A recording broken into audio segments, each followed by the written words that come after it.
तो पहले प्रार्थना करते हैं, फिर शुरू करेंगे। प्रार्थना सब एक साथ ही कर लेते हैं, बाकी के लोग जो आएंगे तो ओम अज्ञानतिमिरान्धस्य ज्ञानाञ्जनशलाकया चक्षुरुन्मिलितं येन तस्मै श्रीगुरुवे नमः। श्रीचैतन्यमनोभीष्टं स्थापितं येन भूतले स्वयं रूप कदा मह्यं ददाति स्वपदान्तिकम्। वन्देऽहं श्रीगुरो श्रीयुतपदकमलं श्रीगुरुं वैष्णवांश्च श्रीरूपं साग्रजातं सहगणरघुनाथान्वितं तं सजीवं साद्वैतं सावधूतं परिजनसहितं कृष्णचैतन्यदेवं श्रीराधाकृष्णपादां सहगणललिता श्रीविशाखान्वितांश्च कृष्णकरुणासिन्धु दीनबन्धु जगत्पते गोपेश गोपिकाकान्त राधाकान्त नमोस्तुते तप्त काञ्चन गौराङ्गी राधे वृन्दावनेश्वरी वृषभानुसुते देवी प्रणमामि हरिप्रिये वाञ्छाकल्पतरुभ्यश्च कृपासिन्धुभ्यैव च पतितानां पावनेभ्यो वैष्णवेभ्यो नमो नमः। जय श्री कृष्ण चैतन्य प्रभु नित्यानंद श्री अद्वैत गदाधर शिवासादि गौर भक्तवृंद। हरे कृष्णा कृष्ण कृष्ण हरे हरे, हरे राम राम राम हरे हरे। तो जो हमारे 6 गोस्वामी हैं, प्रमुख 6 गोस्वामी, रूप गोस्वामी, सनातन गोस्वामी, रघुनाथ दास गोस्वामी, रघुनाथ भट्ट गोस्वामी, जीव गोस्वामी और गोपाल भट्ट गोस्वामी। तो मैं अभी रूप गोस्वामी के बारे में बोलूँगा। तो ये 6 गोस्वामी हैं, उसमें 6 गोस्वामियों से जो प्रमुख गोस्वामी हैं वो है रूप गोस्वामी।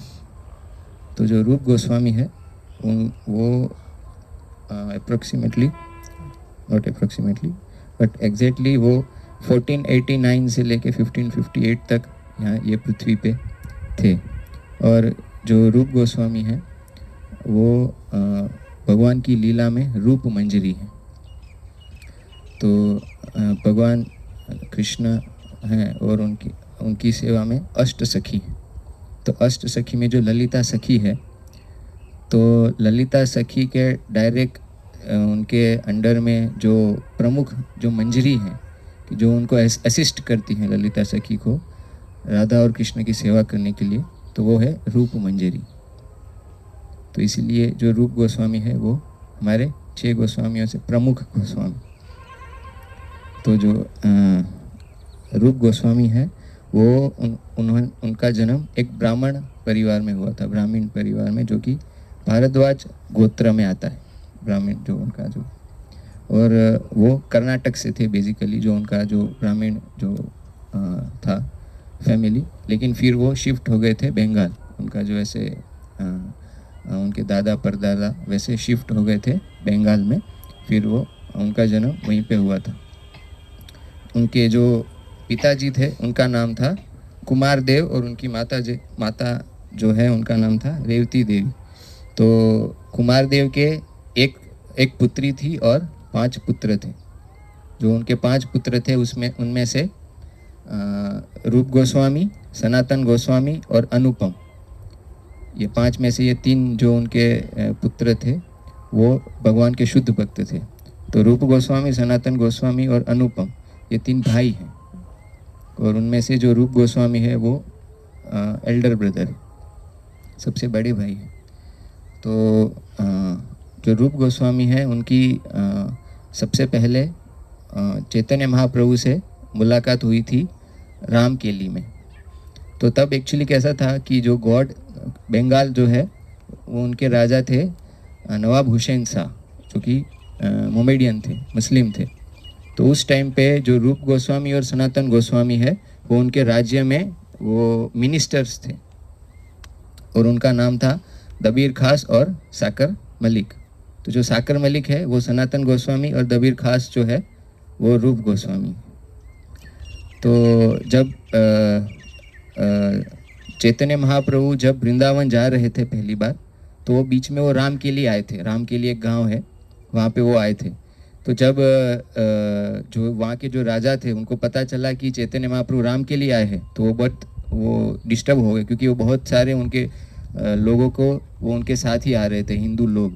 तो फिर उन्होंने अपने जो मिनिस्टर्स हैं उनसे पूछा ये चैतन्य महाप्रभु के बारे में। तो फिर उन्होंने रूप गोस्वामी से भी पूछा उनके बारे में। तो उन्होंने फिर चैतन्य महाप्रभु के बारे का गुणगान किया वो मुस्लिम राजा नवाब हुसैन शाह के सामने। फिर रूप गोस्वामी और सनातन गोस्वामी को पता चला कि वो रामकेली में आए हैं चैतन्य महाप्रभु, तो फिर तुरंत ही वो रात को 12 बजे वो निकल गए, वो बंगाल से, मतलब वो जो जहाँ पे वो नवाब हुसैन शाह के वहाँ जहाँ पे रहते थे वहाँ से वो सीधा रामकेली के लिए निकल गए और सीधा वहाँ पे गए। वहाँ पे फिर वो पहले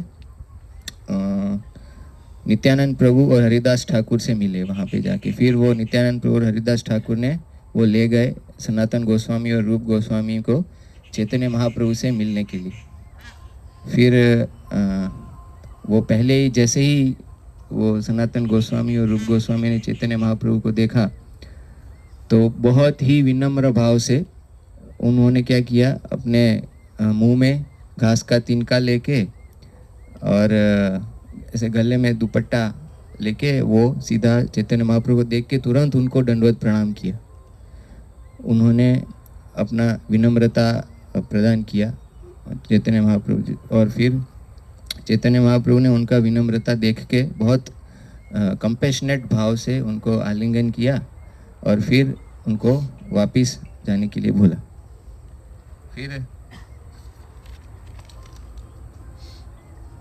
फिर वो सनातन गोस्वामी और रूप गोस्वामी वापस जहाँ पे थे जो राजा के पास वापस गए।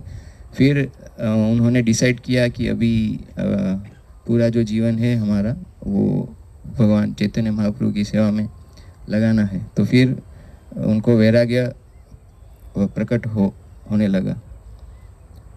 फिर तो जो रूप गोस्वामी है उन्होंने तुरंत रिज़ाइन कर दिया अपनी जो जॉब, मिनिस्टर की जो जॉब थी उसमें से तुरंत रिज़ाइन करके वो सीधा वृंदावन के लिए चले गए।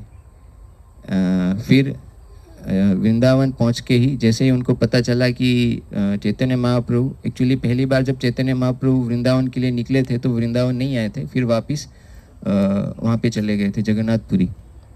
फिर दूसरी बार वो वृंदावन के लिए आ रहे थे तो बीच में वो प्रयाग चैतन्य महाप्रभु आए थे। तो फिर रूप गोस्वामी चैतन्य महाप्रभु से दूसरी बार उनकी मुलाकात प्रयाग में हुई थी। तो जो चैतन्य महाप्रभु प्रयाग में 10 दिन रुके थे और जो रूप गोस्वामी हैं उनको 10 दिन उपदेश दिया था। चैतन्य महाप्रभु ने प्रयाग में 10 अश्वाश्वमेघ घाट पे रूप गोस्वामी को उपदेश दिया था कृष्णा के जो भक्ति है उसके बारे में, वहीं पे प्रयाग में। और फिर उसके आधार पे ही फिर रूप गोस्वामी ने जो अपनी सारी पुस्तकें लिखी हैं उसके आधार पे ही लिखी हैं, जैसे भक्ति रसामृत सिंधु है, फिर उपदेशामृत हैं। और रूप गोस्वामी ने मुख्य 10 पुस्तकें 16 उन्होंने ऐसे रचना की है ग्रंथों की, जिसके मैं आपको नाम बताना चाहूँगा। एक है हंसदूत, उद्धव संदेश, कृष्ण जन्म तिथि विधि, राधा कृष्ण घनोदेश दीपिका,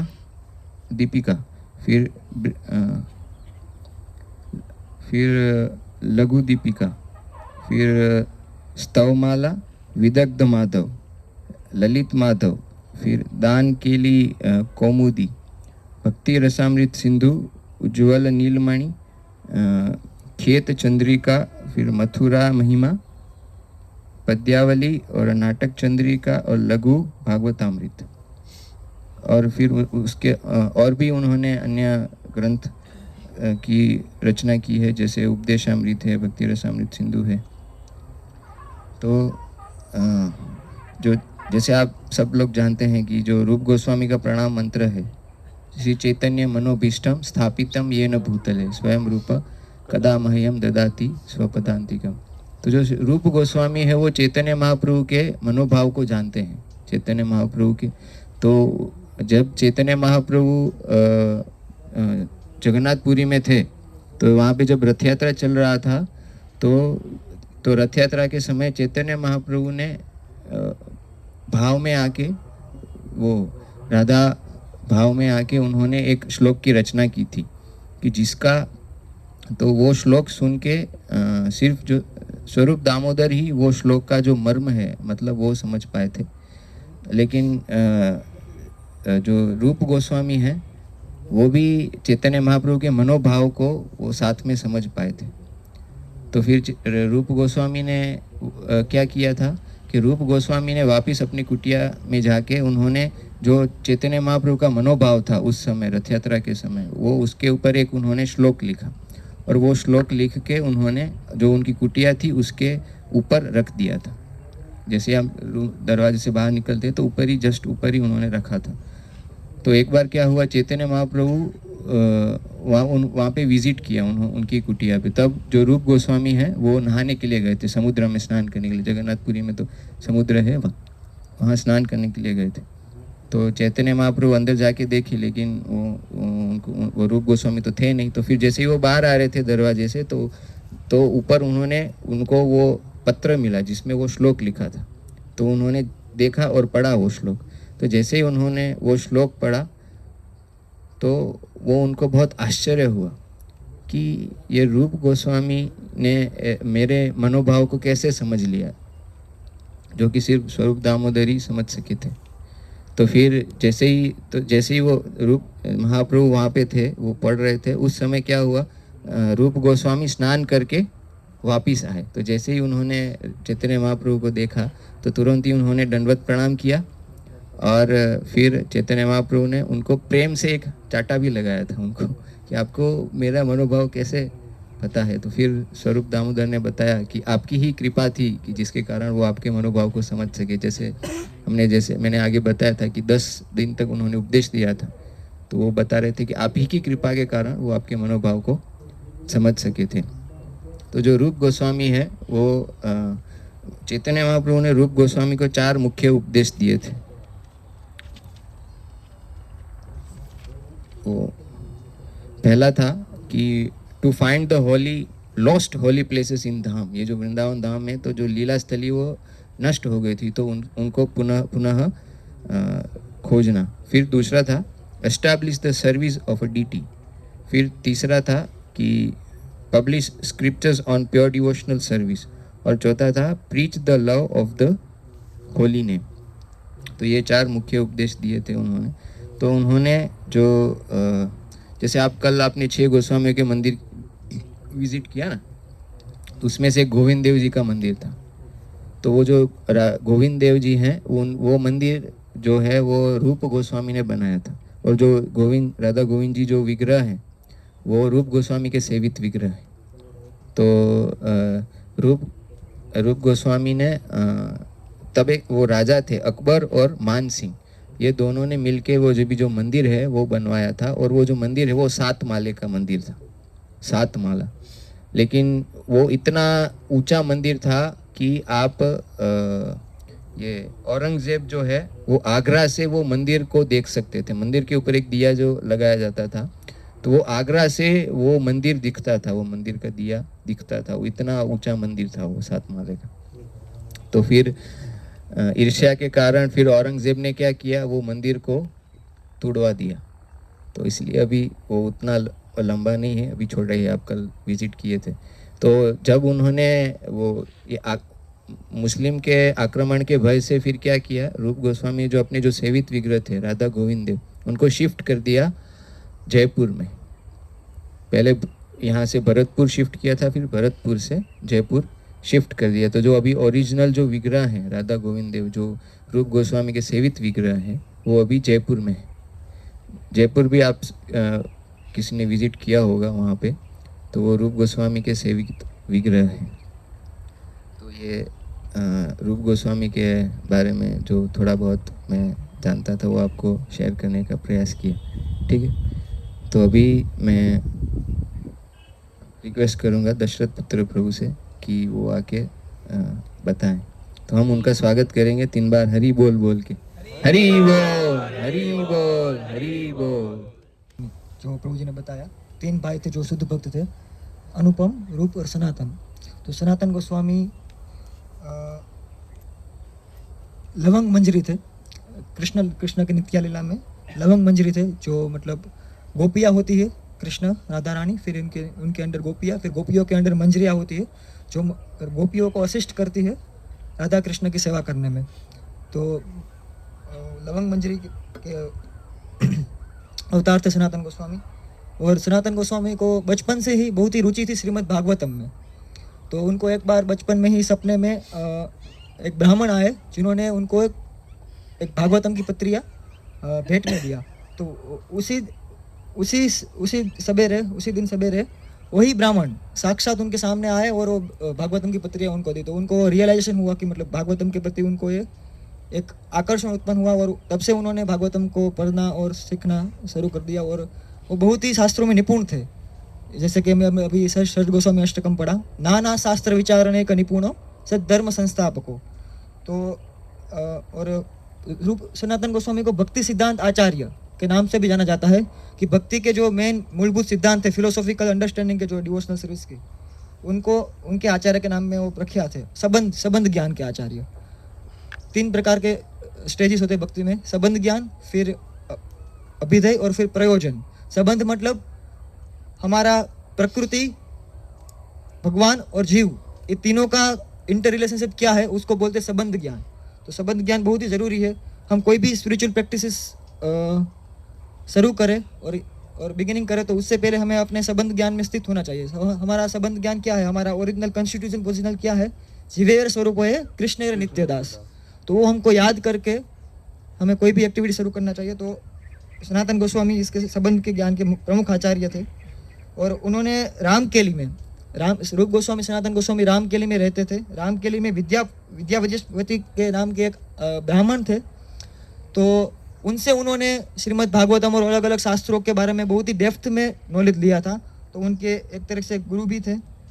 और तो हमको प्रश्न हो सकता है कि इतने महान आचार्य थे, शुद्ध भक्त थे, भगवान के अंतरंग पार्षद थे, तो फिर क्यों उन्होंने मुसलमान राजा हुसैन शाह के वहाँ सेवा किया? तो उसके पीछे का रीज़न ये था कि मुसलमान राजा, एक बार क्या हुआ, मुसलमान राजा हुसैन शाह को एक मकबरा बनाना था, मकबरा। तो एक मजूर ने वो बनाया, बहुत अच्छी तरीके से बनाया। पर और फिर राजा को उन्होंने बोला, कंप्लीट हो गया, राजा को उन्होंने बोला कि मैं इससे अच्छा भी बना सकता हूँ। तो मुसलमान राजा को गुस्सा आ गया कि तुम इससे अच्छा बना सकते हो तो मेरे लिए क्यों नहीं बनाया, दूसरे राजा के लिए बनाना चाहते हो क्या तुम? तो उसको मार दिया। तो फिर उनके जो मंत्री थे उसको उन्होंने, राजा ने बोला कि अभी आप मजूर और अलग अलग जगह से मजूर लाओ और इसको कंप्लीट करो, और जो परफेक्शन है उसको कैसे परफेक्टली बनाया जाए उसके हिसाब से बनाओ। तो राजा ने तो बोल दिया उनके मंत्री को, और फिर पूरा कम्युनिकेशन नहीं रहा, कम्युनिकेशन गैप रह गया। तो फिर मंत्री तो असमंजस में बढ़ गया कि अभी कहाँ जाऊँ, अगर मैं मजूरों के लिए भी ना गया तो राजा मुझे मार देगा। तो फिर रास्ते में उनको सनातन गोस्वामी मिल गए। सनातन गोस्वामी ने उनको देखा और उनको इतना दुविधा में देखकर सनातन गोस्वामी ने पूछा कि क्या बात है। तो उन्होंने बोला कि ऐसा ऐसा मुझे राजा ने बताया, पर मुझे पता नहीं क्या करना है। तो फिर सनातन गोस्वामी ने बताया उनको कि तुम इस जगह जाओ, इस जगह जाओ, इस जगह से आपको ये लोग मिलेंगे जो आपको ये आपका कार्य जो इन कंप्लीट करने में आपको हेल्प करेंगे। और पूरा का पूरा नक्शा बना के दे दिया, वगैरह सब कुछ दे दिया। तो फिर मंत्री राजा के पास गया, हुसैन शाह के पास, कि ये इस तरह से है, इसका स्ट्रक्चर कंप्लीट होगा। तो राजा को आश्चर्य हुआ कि ये तो मूर्ख है, इसको इतना सब कुछ कहाँ से पता चल गया, मतलब। तो फिर उन्होंने बताया कि एक सनातन गोस्वामी, मतलब उनका नाम संतोष था तब, संतोष। तो उन्होंने बताया और फिर उनको बुलाया दरबार में राजा ने। तो फिर राजा ने पहले भी उनके बारे में सुना था थोड़ा बहुत, रूप गोस्वामी और सनातन गोस्वामी के बारे में, संतोष और अमर के बारे में, कि ये बहुत बड़े प्रख्यात व्यक्ति है और बहुत इंटेलिजेंट लोग हैं। तो फिर राजा ने बोला कि आप प्राइम मिनिस्टर, सनातन गोस्वामी को बोला आप प्राइम मिनिस्टर बन जाओ, और आप रूप गोस्वामी को बोला आप फाइनेंस मिनिस्टर बन जाओ। ओके, पर उन्होंने मना किया। तो फिर राजा ने उनको ब्लैकमेल किया कि मतलब अगर आप नहीं बनोगे तो मैं इधर आपको ब्राह्मण प्रिय है तो आपको इन जगह के सारे ब्राह्मणों को मैं मार दूंगा अगर आपने ये मेरा प्रपोजल एक्सेप्ट नहीं किया तो। ओके, तो इतने इंटेलिजेंट व्यक्ति थे कि राजा भी उनको चाहते थे कि वो सेवा करे उनकी, मतलब उधर उनके लिए काम करे। ओके, तो फिर इस तरह से उन्होंने एक्सेप्ट किया कि वो मुसलमान राजा की वहाँ काम करेंगे। मजबूरी में उनको एक्सेप्ट करना पड़ा। और फिर वो अपने आप को बहुत ही कोसते रहते थे कि मलेच्छ लोगों के यहाँ हम सेवा कर रहे हैं, और महाप्रभु अभी है और हम उनकी लीला में हम असिस्ट नहीं कर पा रहे, तो बहुत ही अपने आप को विनम्र गिनते थे और बहुत ही अपने आप को तुच्छ गिनते थे, मल्लत से भी ज़्यादा तुच्छ गिनते थे। और फिर जैसे बताया प्रभु जी ने कि रूप गोस्वामी और सनातन गोस्वामी के बीच में जब पहली बार मिले राम किले में महाप्रभु आए, तब फिर बाद में उनको महाप्रभु ने बताया कि आप जल्दी से ही इस बंधन से आप मुक्त हो जाओगे मेरी कृपा से। तो फिर रूप गोस्वामी पहले निकल गए, क्योंकि रूप गोस्वामी फाइनेंस मिनिस्टर थे। तो रूप गोस्वामी ने बोला कि मैं पहले भागूंगा, क्योंकि प्राइम मिनिस्टर के बिना नहीं चलेगा, फाइनेंस मिनिस्टर के बिना थोड़ा बहुत चल सकता है। तो रूप गोस्वामी पहले निकल गए और फिर सनातन गोस्वामी बहाना बनाते थे, उनको भी अभी छोड़ना था पर डायरेक्टली बोल नहीं सकते थे। तो फिर वो बहाना बनाते थे कि मुझे बीमारी है, मुझे अभी मेरा हेल्थ ठीक नहीं है। तो वो हेल्थ के बहाने वो घर पे रहते थे और बहुत सारे ब्राह्मणों को बुलाकर वो भागवतम की चर्चा करते थे। तो एक दिन राजा को शक हुआ कि इतने सारे दिनों से ये क्यों नहीं आ रहे हैं राज्य का कारभार संभालने के लिए। उनको बहुत सारी जगह पे चढ़ाई करनी थी और सनातन गोस्वामी उनको मतलब स्ट्रेटजी बना के देते थे। तो फिर उनको हेल्प चाहिए था उनका। तो राजा ने फिर उनके आयुर्वेद बहुत बड़े आयुर्वेद को भेजा कि आप जाओ देख के आओ क्या बीमारी है उनको, ठीक। तो फिर आयुर्वेद आए, मंत्री आए, सब तो वो सबके साथ बैठ के भागवतम की चर्चा कर रहे थे, भागवतम का आस्वादन कर रहे थे। तो फिर मंत्रियों ने राजा को बोला कि इनको कोई बीमारी नहीं हुई, उनको एक ही बीमारी है कि भागवतम के ऊपर चर्चा करना है बस और उनका आस्वादन करना है। तो फिर राजा ने उनको बुलाया और उनको वार्निंग दिया कि आप फिर से आप अपना जो पोस्ट है उसको संभालो और मुझे हेल्प करो। तो सनातन गोस्वामी बोला अब नहीं कर पाऊंगा, सॉरी। तो फिर उनको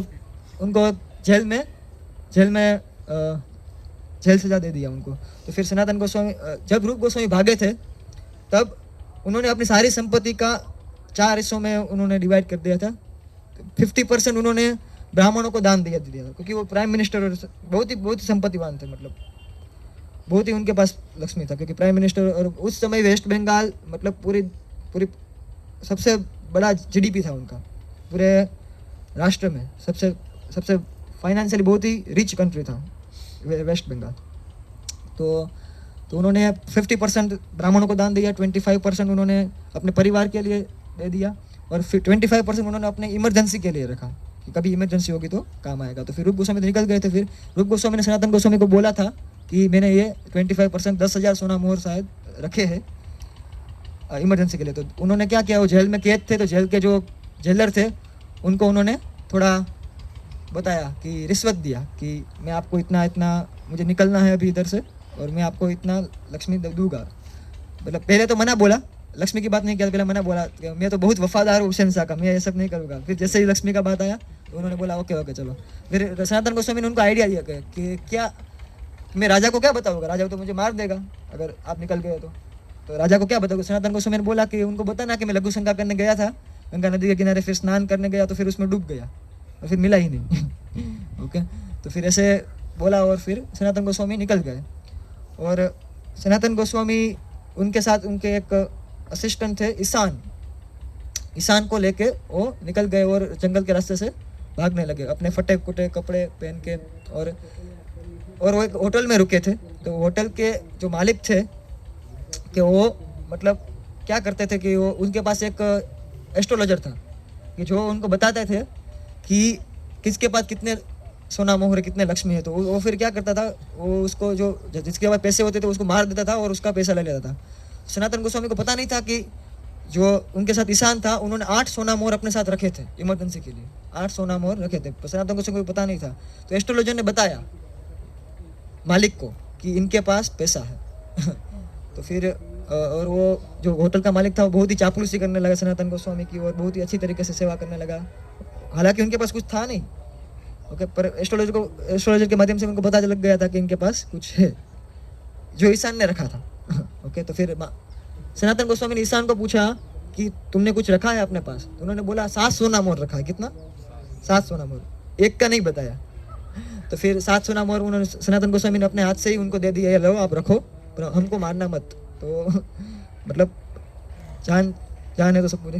तो फिर उन्होंने बताया कि एस्ट्रोलॉजर ने मुझे बताया कि आपके पास 8 सोना मोहर है। तो फिर से सनातन गोस्वामी ने पूछा ईशान को कि एक, वो बता रहे 8 है तो एक क्यों रखा है आपने। तो मतलब सनातन गोस्वामी फिर उनको तुरंत बोल दिया कि आप अपने रास्ते जाओ, मैं अपने रास्ते जाऊँगा, आप मेरे साथ नहीं जाओगे, क्योंकि आप लक्ष्मी पे डिपेंड हो, मैं कृष्ण पे डिपेंड हूँ।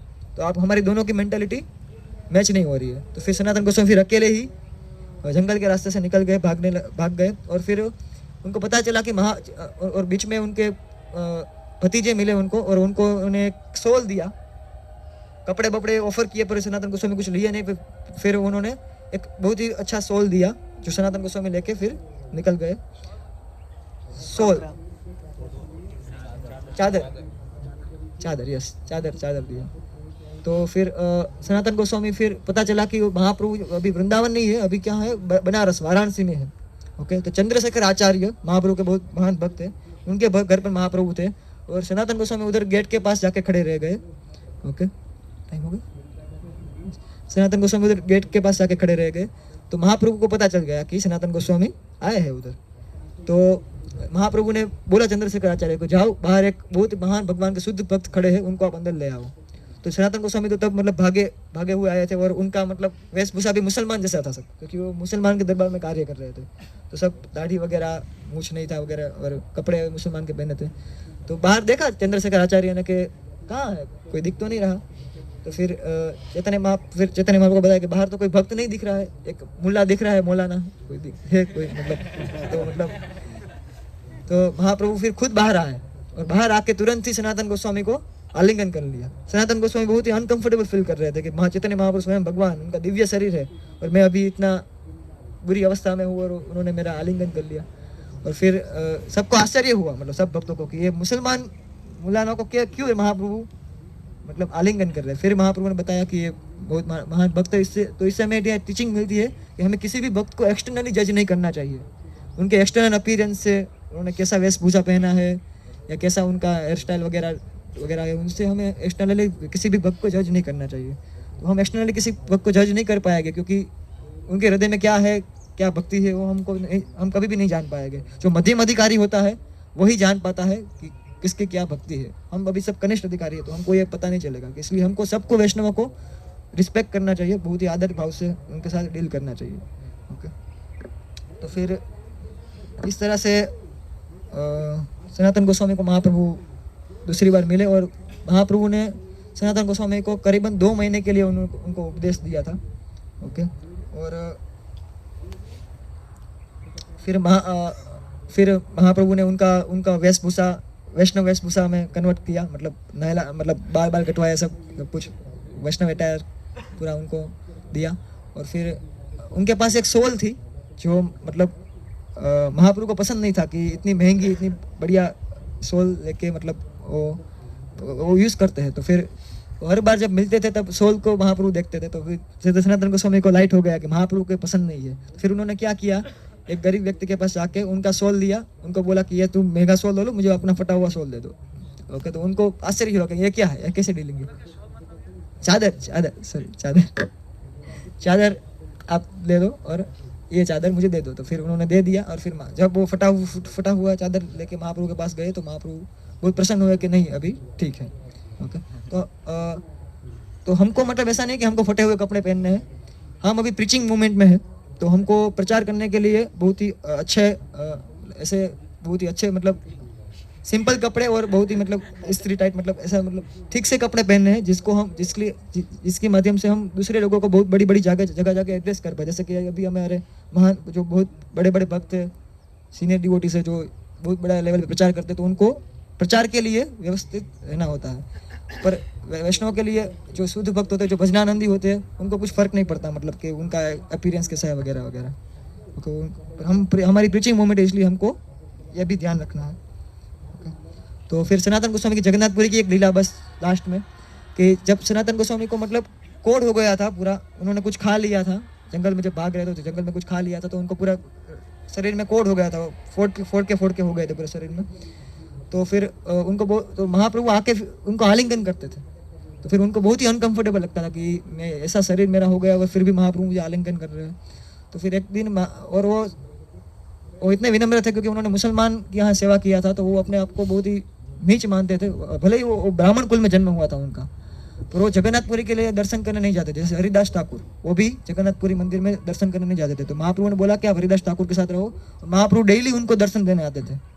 स्वयं भगवान चैतन्य महाप्रभु, जगन्नाथ भगवान स्वयं हरिदास ठाकुर को, सनातन गोस्वामी को डेली दर्शन देने आते थे। एक बार महाप्रभु ने सनातन गोस्वामी को बुलाया कि आप आओ, मुझे आपका काम है। तो सनातन गोस्वामी जो मेन रास्ता है सिंह द्वार, उससे मतलब महाप्रभु से मिलने का बहुत ही शॉर्टकट पड़ता है और इजी पड़ता है, तो उधर से नहीं गए, पर वो गए समुद्र के रास्ते से, जहाँ रेत होती है और वो गर्मी का माहौल था, गर्मी का सीजन था, तो रेत बहुत ही गर्म होती है, तो चंपल वगैरह नहीं, तो वो चलते चलते उत्साह से गए, उनको पता भी नहीं चला कि महाप्रभु के पास पहुंच गए हो। और उन जब पहुंचे तब उनके पेड़ में बहुत सारे मतलब छाले पड़ गए थे, क्योंकि गर्मी की गर्म थी रेत। तो फिर तो महाप्रभु ने पूछा ऐसा क्यों किया आपने, तो उन्होंने बताया, इतनी विनम्रता प्रकट की, अगर मैं उस द्वार से जाता, मेन द्वार से, तो जगन्नाथ जी के सेवक, जगन्नाथ जी के पंडे उधर जगन्नाथ जी की सेवा के लिए आते जाते रहते हैं, तो अगर मेरा परछाया कोई उनको टच हो गया तो वो अपवित्र हो जाएगा, तो मैं इतना मतलब पतित हूँ, तो इसलिए मैं उधर से नहीं आया पर इधर से घूम के आया। तो ये देख के महाप्रभु को बहुत ही खुशी हुई और उन्होंने आलिंगन किया, और फिर तब से फिर उनका जो कोढ़ का बीमारी था वो सब चला गया। तो इस तरह से बहुत सारी लीला है। और सनातन गोस्वामी ने बहुत सारे शास्त्र लिखे, जैसे हरि भक्ति विलास, जिसमें रूल्स एंड रेगुलेशंस के बारे में समझाया गया है। बृहद भागवतामृत, उसमें डिफरेंट लेवल्स ऑफ डिवोटीज, मतलब अलग अलग स्तर के भक्तों के बारे में बताया गया है, और स्पिरिचुअल वर्ल्ड के रियलम के बारे में, आध्यात्मिक जगत के बारे में बताया गया है। और बृहद वैष्णव तोषणी, जो श्रीमद् भागवतम के ऊपर उन्होंने कमेंट्री दिया, मैंने बोला था ना पहले कि उनको बहुत ही भागवतम के प्रति लगाव था, तो उन्होंने भागवतम को समझ के श्रीमद् भागवतम को कमेंट्री दिया, वैष्णव तोषणी।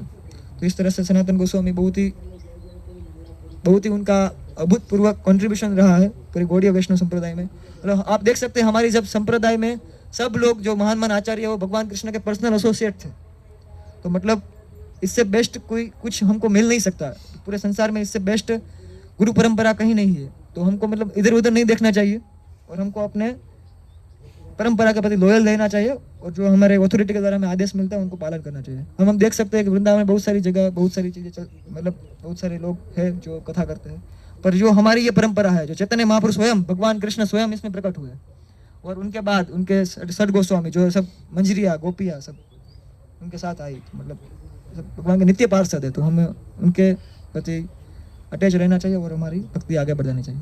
Thank you. तो अभी आगे ज्ञानांजनशलाकया चक्षुरुन्मिलितं येन तस्मै श्री गुरुवे नमः। तो अभी हमने सुना रूप गोस्वामी और सनातन गोस्वामी के बारे में इतना सुंदर विवरण, जो भी उनकी मेन उनके जीवन से जुड़ी लीलाएं है वो हमने सुनी। तो जो रूप गोस्वामी और सनातन गोस्वामी, जैसे बताया कि 3 भाई शुद्ध भक्त थे, और भी उनके एक छोटे भाई थे वल्लभ, श्री वल्लभ करके, और श्री वल्लभ के जो पुत्र थे वो है जीव गोस्वामी, जिनके बारे में मुझे सेवा दिया मतलब गया। तो मैं जीव गोस्वामी के बारे में बताना चाहूँगा। तो जीव गोस्वामी जैसे श्री वल्लभ जो उनके 3 छोटे भाई हैं, तो उनके पुत्र, तो फिर वो रूप और सनातन गोस्वामी के क्या हुए, भतीजे। तो रूप गोस्वामी और सनातन गोस्वामी के भतीजे थे। और जितनी भी हमारे 6 गोस्वामी हैं और बाकी भी लोकनाथ गोस्वामी भुगत, तो ये जितने भी वृंदावन में गोस्वामी थे उसमें सबसे छोटे कोई थे तो ये जीव गोस्वामी थे, सबसे यंगेस्ट और सबसे छोटे कोई गोस्वामी तो वो जीव गोस्वामी थे। तो जब चैतन्य महाप्रभु ने संन्यास लिया 14 जनवरी 1510 को चैतन्य महाप्रभु ने कठुआ में संन्यास लिया, और संन्यास के बाद 2 साल उन्होंने साउथ इंडिया यात्रा किया। हालांकि वृंदावन जाना था, बट फिर वृंदावन शची माता की आज्ञा से वो जा नहीं पाए, तो फिर साउथ इंडिया जाके यात्रा करके महाप्रभु आए 1912 में वापस जगन्नाथपुरी में। और फिर उनकी इच्छा थी वृंदावन जाने की, तो वो परमिशंस ले रहे थे वैष्णवों से कि मुझे वृंदावन जाना है, बट बार बार वैष्णव टाल रहे थे। तो ऐसे करते करते 1 साल हो गया। तो हालांकि चैतन्य महाप्रभु स्वतंत्र है, यद्यपि स्वतंत्र प्रभु न है निवारण, भक्त इच्छा बिना प्रभु न करे गमन। हालांकि महाप्रभु स्वतंत्र है, वो कहीं भी किसी भी तरीके से वो जा सकते हैं, but he was just dying for the permission of Vaishnavas, कि जब तक मेरे पास परमिशन नहीं है, वैष्णव का कृपा नहीं है, मैं वृंदावन नहीं जा सकता।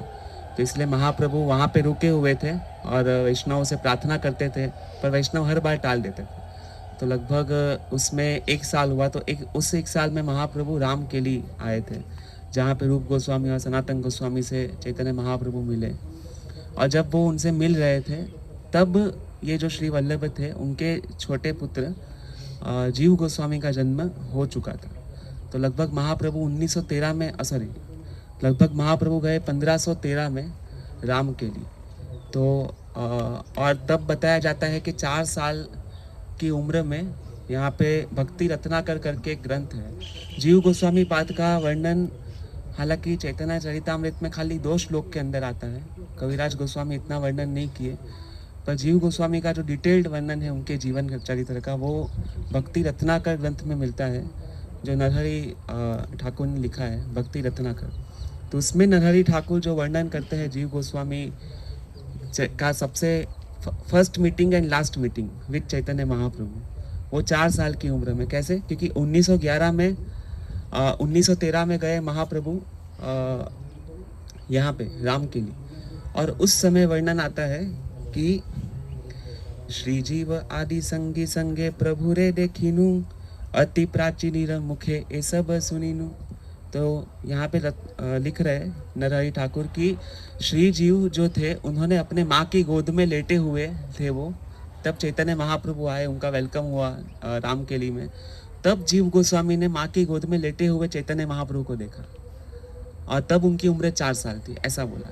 तो फिर उस हिसाब से अगर अंदाज़ा लगाया जाए तो 1511 में जीव गोस्वामी जी का जन्म हम बता सकते हैं कि उतने अप्रॉक्स में हुआ था उनका अपीयरेंस।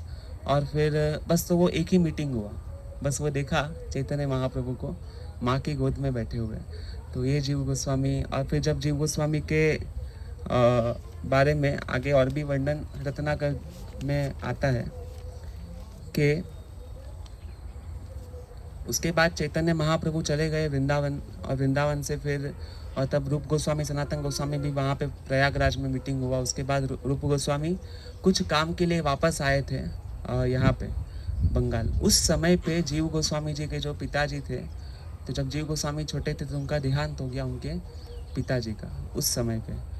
और जब से उनके पिताजी गए उसके बाद उनकी माता जी से उन्होंने बहुत सारी कथाएं सुनी थी कि कैसे उनके जो काका है रूप गोस्वामी और सनातन गोस्वामी, उनके बारे में और चैतन्य महाप्रभु के बारे में उन्होंने बहुत सारी कथाएं सुनी थी।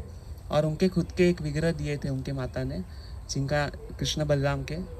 तो कृष्ण बलराम से वो बहुत प्रेम करते थे। और नरहरि ठाकुर लिखते हैं ग्रंथ के अंदर, कृष्ण बलराम विना किछु ही न भाई, एकाकी ये दोहे लैया निर्जने खिलाई।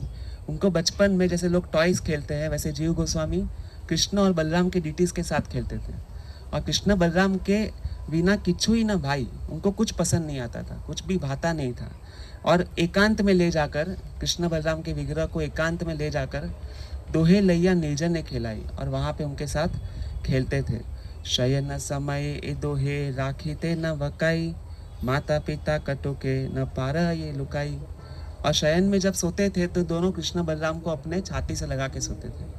और जब वो सो जाते थे उसके बाद तो कोई भी अगर उठा ले तो उठ सकते हैं ना। तो आश्चर्य की बात यह है कि जीव गोस्वामी सो जाते थे फिर भी उनके माता पिता वो विग्रह को उसमें से खींच नहीं पाते थे, इतना वो टाइट पकड़ के रखते थे कृष्ण बलराम को कि वो निकल नहीं पाते थे। और फिर जब उनका पढ़ाई का समय आया जीव गोस्वामी का, तो वर्णन करते हैं अल्पकाले श्री जीवेर बुद्धि चमत्कार। बहुत ही छोटी समय में, बहुत छोटे समय में श्री जीव ने अपनी बुद्धि का चमत्कार प्रकट किया और व्याकरण आदि शास्त्रे आदि अधिकार, और व्याकरण और सारे शास्त्रों में अपना एक अधिकार प्राप्त कर लिया। एक तो होता है पढ़ना शास्त्रों पे और दूसरा होता है अधिकार प्राप्त कर लेना। सारे शास्त्रों पे अपना एक अधिकार प्राप्त कर लिया, इतना उनका क्वालिफिकेशन था। पर पढ़ते पढ़ते भी जब कभी भी उनको कृष्ण बलराम और गौर निताई का याद आता था तो फिर वो सब कुछ सारा पढ़ाई छोड़कर, कोई व्यक्ति इतना एक्सीलेंट है अपनी पढ़ाई में तो उसमें पूरा खो जाता है। पर जब भी उनको बीच में अपने ड्यूटीज़ का याद आता था तो वो स्कूल में से भागकर और फिर जोर जोर से कृष्ण बलराम गौर निताई चिल्लाते थे।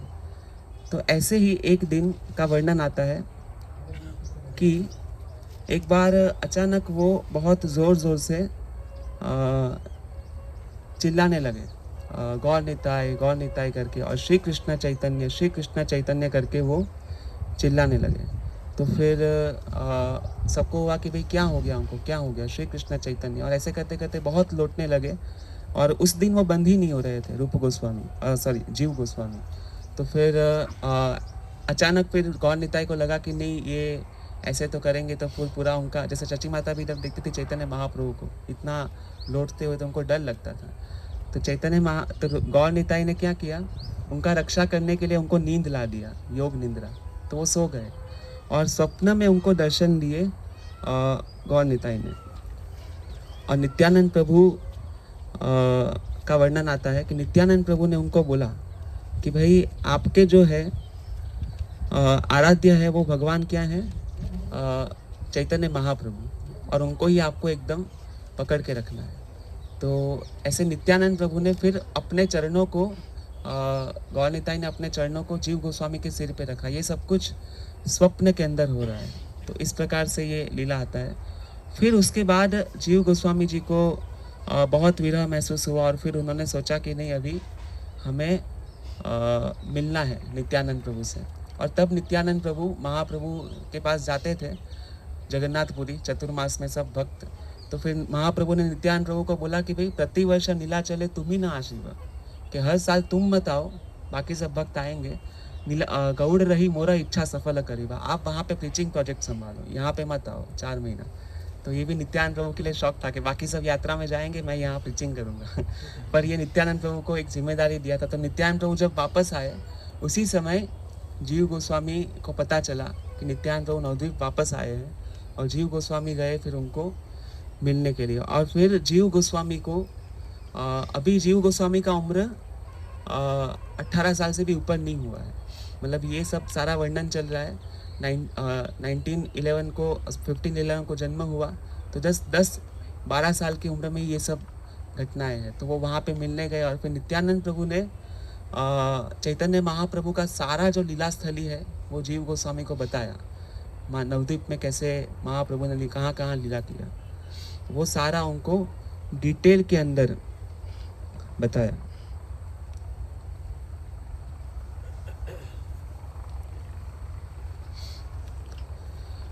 तो फिर जीव गोस्वामी ने बोला कि ठीक है, आदि लीला के दर्शन तो हो गए महाप्रभु के, पर मध्य लीला और अंत्य लीला के दर्शन अभी नहीं हुए हैं, जो वहाँ पे लाइव चल रहा है। आदि लीला तो फास्ट हो गया, बट अभी वहाँ पे लाइव मध्य लीला और अंत्य लीला चल रहा है जगन्नाथपुरी। तो मेरा एक रिक्वेस्ट है आपसे, अब जीव गोस्वामी ने ज्वाइन तो कर लिया था, तो बोले कि मेरा एक रिक्वेस्ट है कि मुझे जगन्नाथपुरी जाना है, थोड़ा महाप्रभु के साथ उनका संग लेना है, उनकी लीलाओं के दर्शन करने हैं। तो फिर मना कर दिया नित्यानंद प्रभु ने, कि क्योंकि नित्यानंद प्रभु ने जीव गोस्वामी के जो फेस पर जो तेज देखा, उस तेज से उनको पता चला कि नहीं, ये जो जीव गोस्वामी है वो आगे जाके पूरे वैष्णव कम्युनिटी जो है, गौड़ीय वैष्णव कम्युनिटी, उसके लीडर बनेंगे। तो इसीलिए नित्यानंद प्रभु ने उनको कहा कि नहीं, अभी आप डायरेक्ट प्रयागराज जाओ। अब ये कोई छोटा, वो बहुत बड़ा क्रांतिकारी डिमांड नहीं था कि थोड़ा 3-4 साल यात्रा में जाके आता हूँ। एक छोटा सा था कि नवद्वीप से जगन्नाथपुरी बहुत नज़दीक था, तो वहाँ पे फटाफट जाके आ सकते थे, महाप्रभु से मिल सकते थे। पर नित्यानंद प्रभु ने बोला कि नहीं, प्रभु कहे शीघ्र व्रजे करह प्रयाण, आप शीघ्र व्रज में जाओ, वृंदावन में जाओ। तो मार वंशे प्रभु दिया छे से ही स्थान, आपका जो परिवार है उसको वृंदावन में भेज दिया है, आपको भी वृंदावन ही जाना चाहिए। आपके परिवार का काम है वृंदावन में जाके सब करना, इधर नवद्वीप में घूमना वो आपका काम नहीं है। तो आपको वृंदावन में ही रहना है, वहाँ पे जाके सेवा करना है। और तब रिप्लाई क्या होगा किसी भी व्यक्ति का, हम होंगे तो कंप्लेन करेंगे, अरे इतना छोटा सा भी आप डिवोटी केयर नहीं करते हो, पूरा नहीं करते हो। एंड उसमें जो रिप्लाई था नित्यानंद प्रभु का, जीव गोस्वामी का नित्यानंद प्रभु को, वो reply is a seed of success of entire life of जीव गोस्वामी। जीव गोस्वामी अपने पूरे जीवन में सफल कैसे हुए, ये इस रिप्लाई में दिखता है। तार आज्ञा पाइला आज्ञा फल पाइलू, शास्त्र को रिकत काल भक्ति प्रचारिलू, कि उनकी आज्ञा को प्राप्त कर कर और उनके आज्ञा धन को प्राप्त कर कर, बिना कोई आर्ग्यूमेंट किए, बिना कोई शब्द आगे उठाए, बिना कोई दूसरी डिमांड किए, तुरंत जीव गोस्वामी ने नित्यानंद प्रभु के आदेश को पकड़कर फिर वहाँ से वो गए तो कभी कभी हमारे संप्रदाय में दो चीज़ होती है ना, कि वपू संघ और वाणी संघ। तो वाणी संघ के जीव गोस्वामी साक्षात वो है।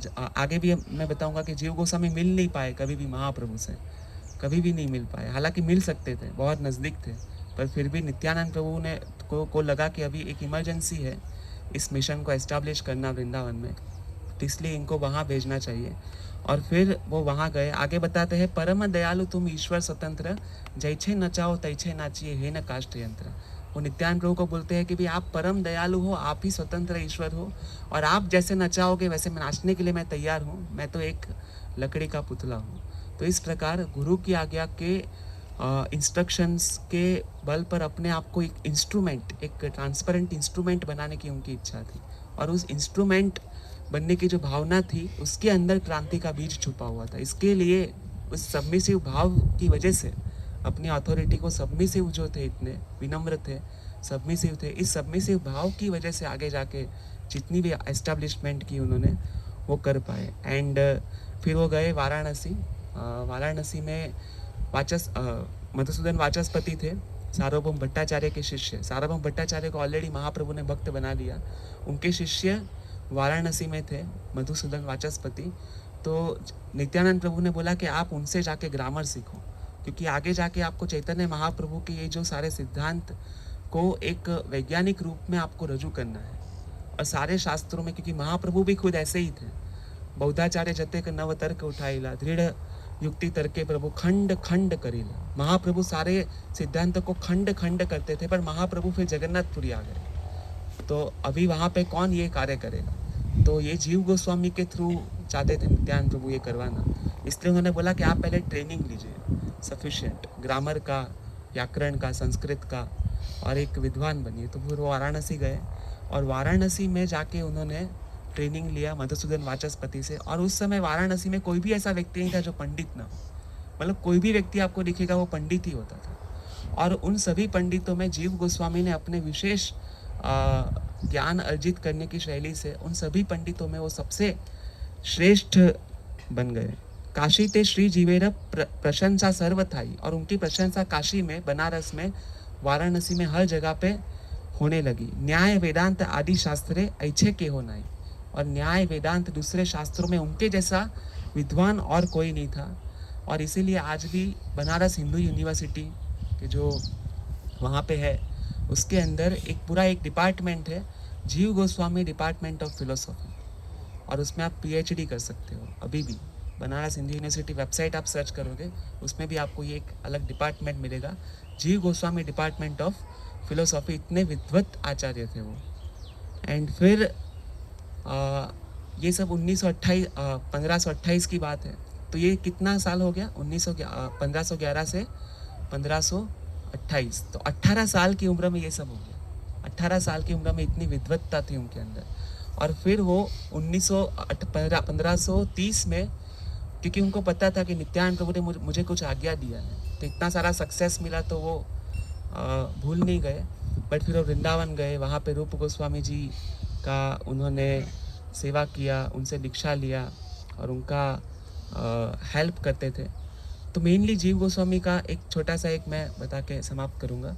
मेनली जीव गोस्वामी का प्रदान था कि भाई अब तब तक जो भक्ति हो रहा था पूरा, वो एक पर्सनल अनुशासन के बल पे हो रहा था, एक पर्सनल प्रैक्टिस था भक्ति, कि जिसको भी भाव आता था, जिसको भी प्रेरणा मिलता था चैतन्य महाप्रभु के संग से, वो जाता था वृंदावन, या वो जाता था, वो ड्राइंग करता था। बट अभी तक कोई एक ऐसा इंस्टीट्यूशन नहीं था।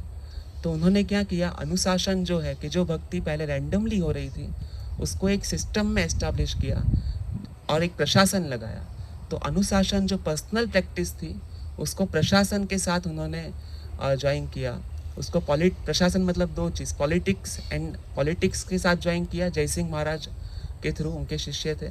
और दूसरा उन्होंने एक संस्था बनाई, एक प्रॉपर एस्टैब्लिशमेंट किया। आज भी गोविंद देव मंदिर जो है वो 1718 का उनके नाम के ऊपर फरमान है अकबर के, उसमें अभी भी वृंदावन रिसर्च इंस्टीट्यूट में उसका भी वर्णन मिलता है कि उनके नाम पे फरमान है गोविंद देव मंदिर। तो जितने भी विग्रह आचार्य स्थापित करके गए उन सबके मंदिर गवर्नमेंट से वो करके उन्होंने बनवाए, अच्छे रिलेशन डेवलप करके बनाए। तो जो भक्ति अब तक इतना सिस्टमेटिकली नहीं मिल रही थी, सबको रैंडमली मिल रही थी, आइसक्रीम की कंपनी एक एज ए उदाहरण दे, तो उसको एक फैक्ट्री बना दिया उन्होंने, रैंडमली डिस्ट्रीब्यूशन नहीं बट एक फैक्ट्री। और फिर शिला प्रभुपाद आए, शिला प्रभुपाद ने उसको थोड़ा वेस्टर्न अप्रोच दिया कि हम अमेरिका में जाके ये फैक्ट्री खोलेंगे, वहाँ पे बांटेंगे। We are very grateful to our acharyas कि जो भक्ति प्रभुर इच्छा कैला सब शास्त्र प्रचार रजेर निगूढ़ भक्ति करील प्रचार।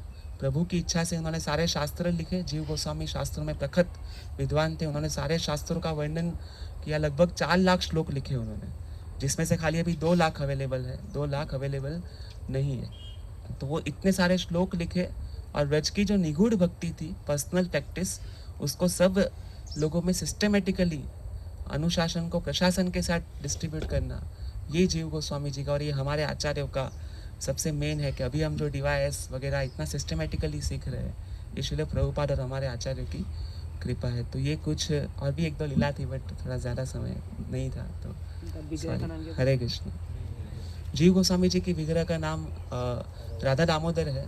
तो रूप गोस्वामी जी ने जीव गोस्वामी जी को बाहर भेज दिया था, कुछ वल्लभाचार्य जी के साथ वो हुआ था, इसके लिए वो मैं लंबा नहीं बताऊंगा। तो फिर रूप गोस्वामी जी को हुआ कि मैंने इनके साथ ऐसा किया। तो फिर रूप गोस्वामी जी को स्वप्न में आए राधा दामोदर स्वयं कि आप अपने जीव को ऐसा दंडित किए, तो अभी अपने जीव को कुछ गिफ्ट दो, तो मुझे मेरा विग्रह बना के उनको गिफ्ट कीजिए। तो राधा दामोदर का विग्रह रूप गोस्वामी ने बना के जीव गोस्वामी जी को गिफ्ट किया, जो अभी भी राधा दामोदर इधर तो नहीं, मतलब इधर भी है मंदिर, बट जयपुर में वो राधा दामोदर की विग्रह है अभी भी। Thank you.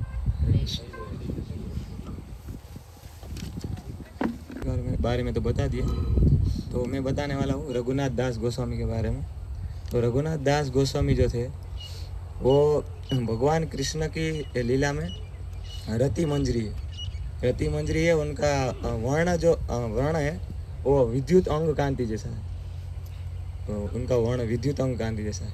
और वो भगवान की सेवा में राधा गोविंद जी की विद्युत, मतलब कि उनका रंग है जो अंग की कांति, वो विद्युत के मतलब जो चमक होती है उनकी जैसा अंग कांति है उनका शरीर का, मतलब विद्युत जो मतलब बिजली। और राधा गोविंद जी के चरणों की सेवा करते हैं, उनका मेन सेवा यही है। और वो 1428 में उनका प्राकट्य हुआ था।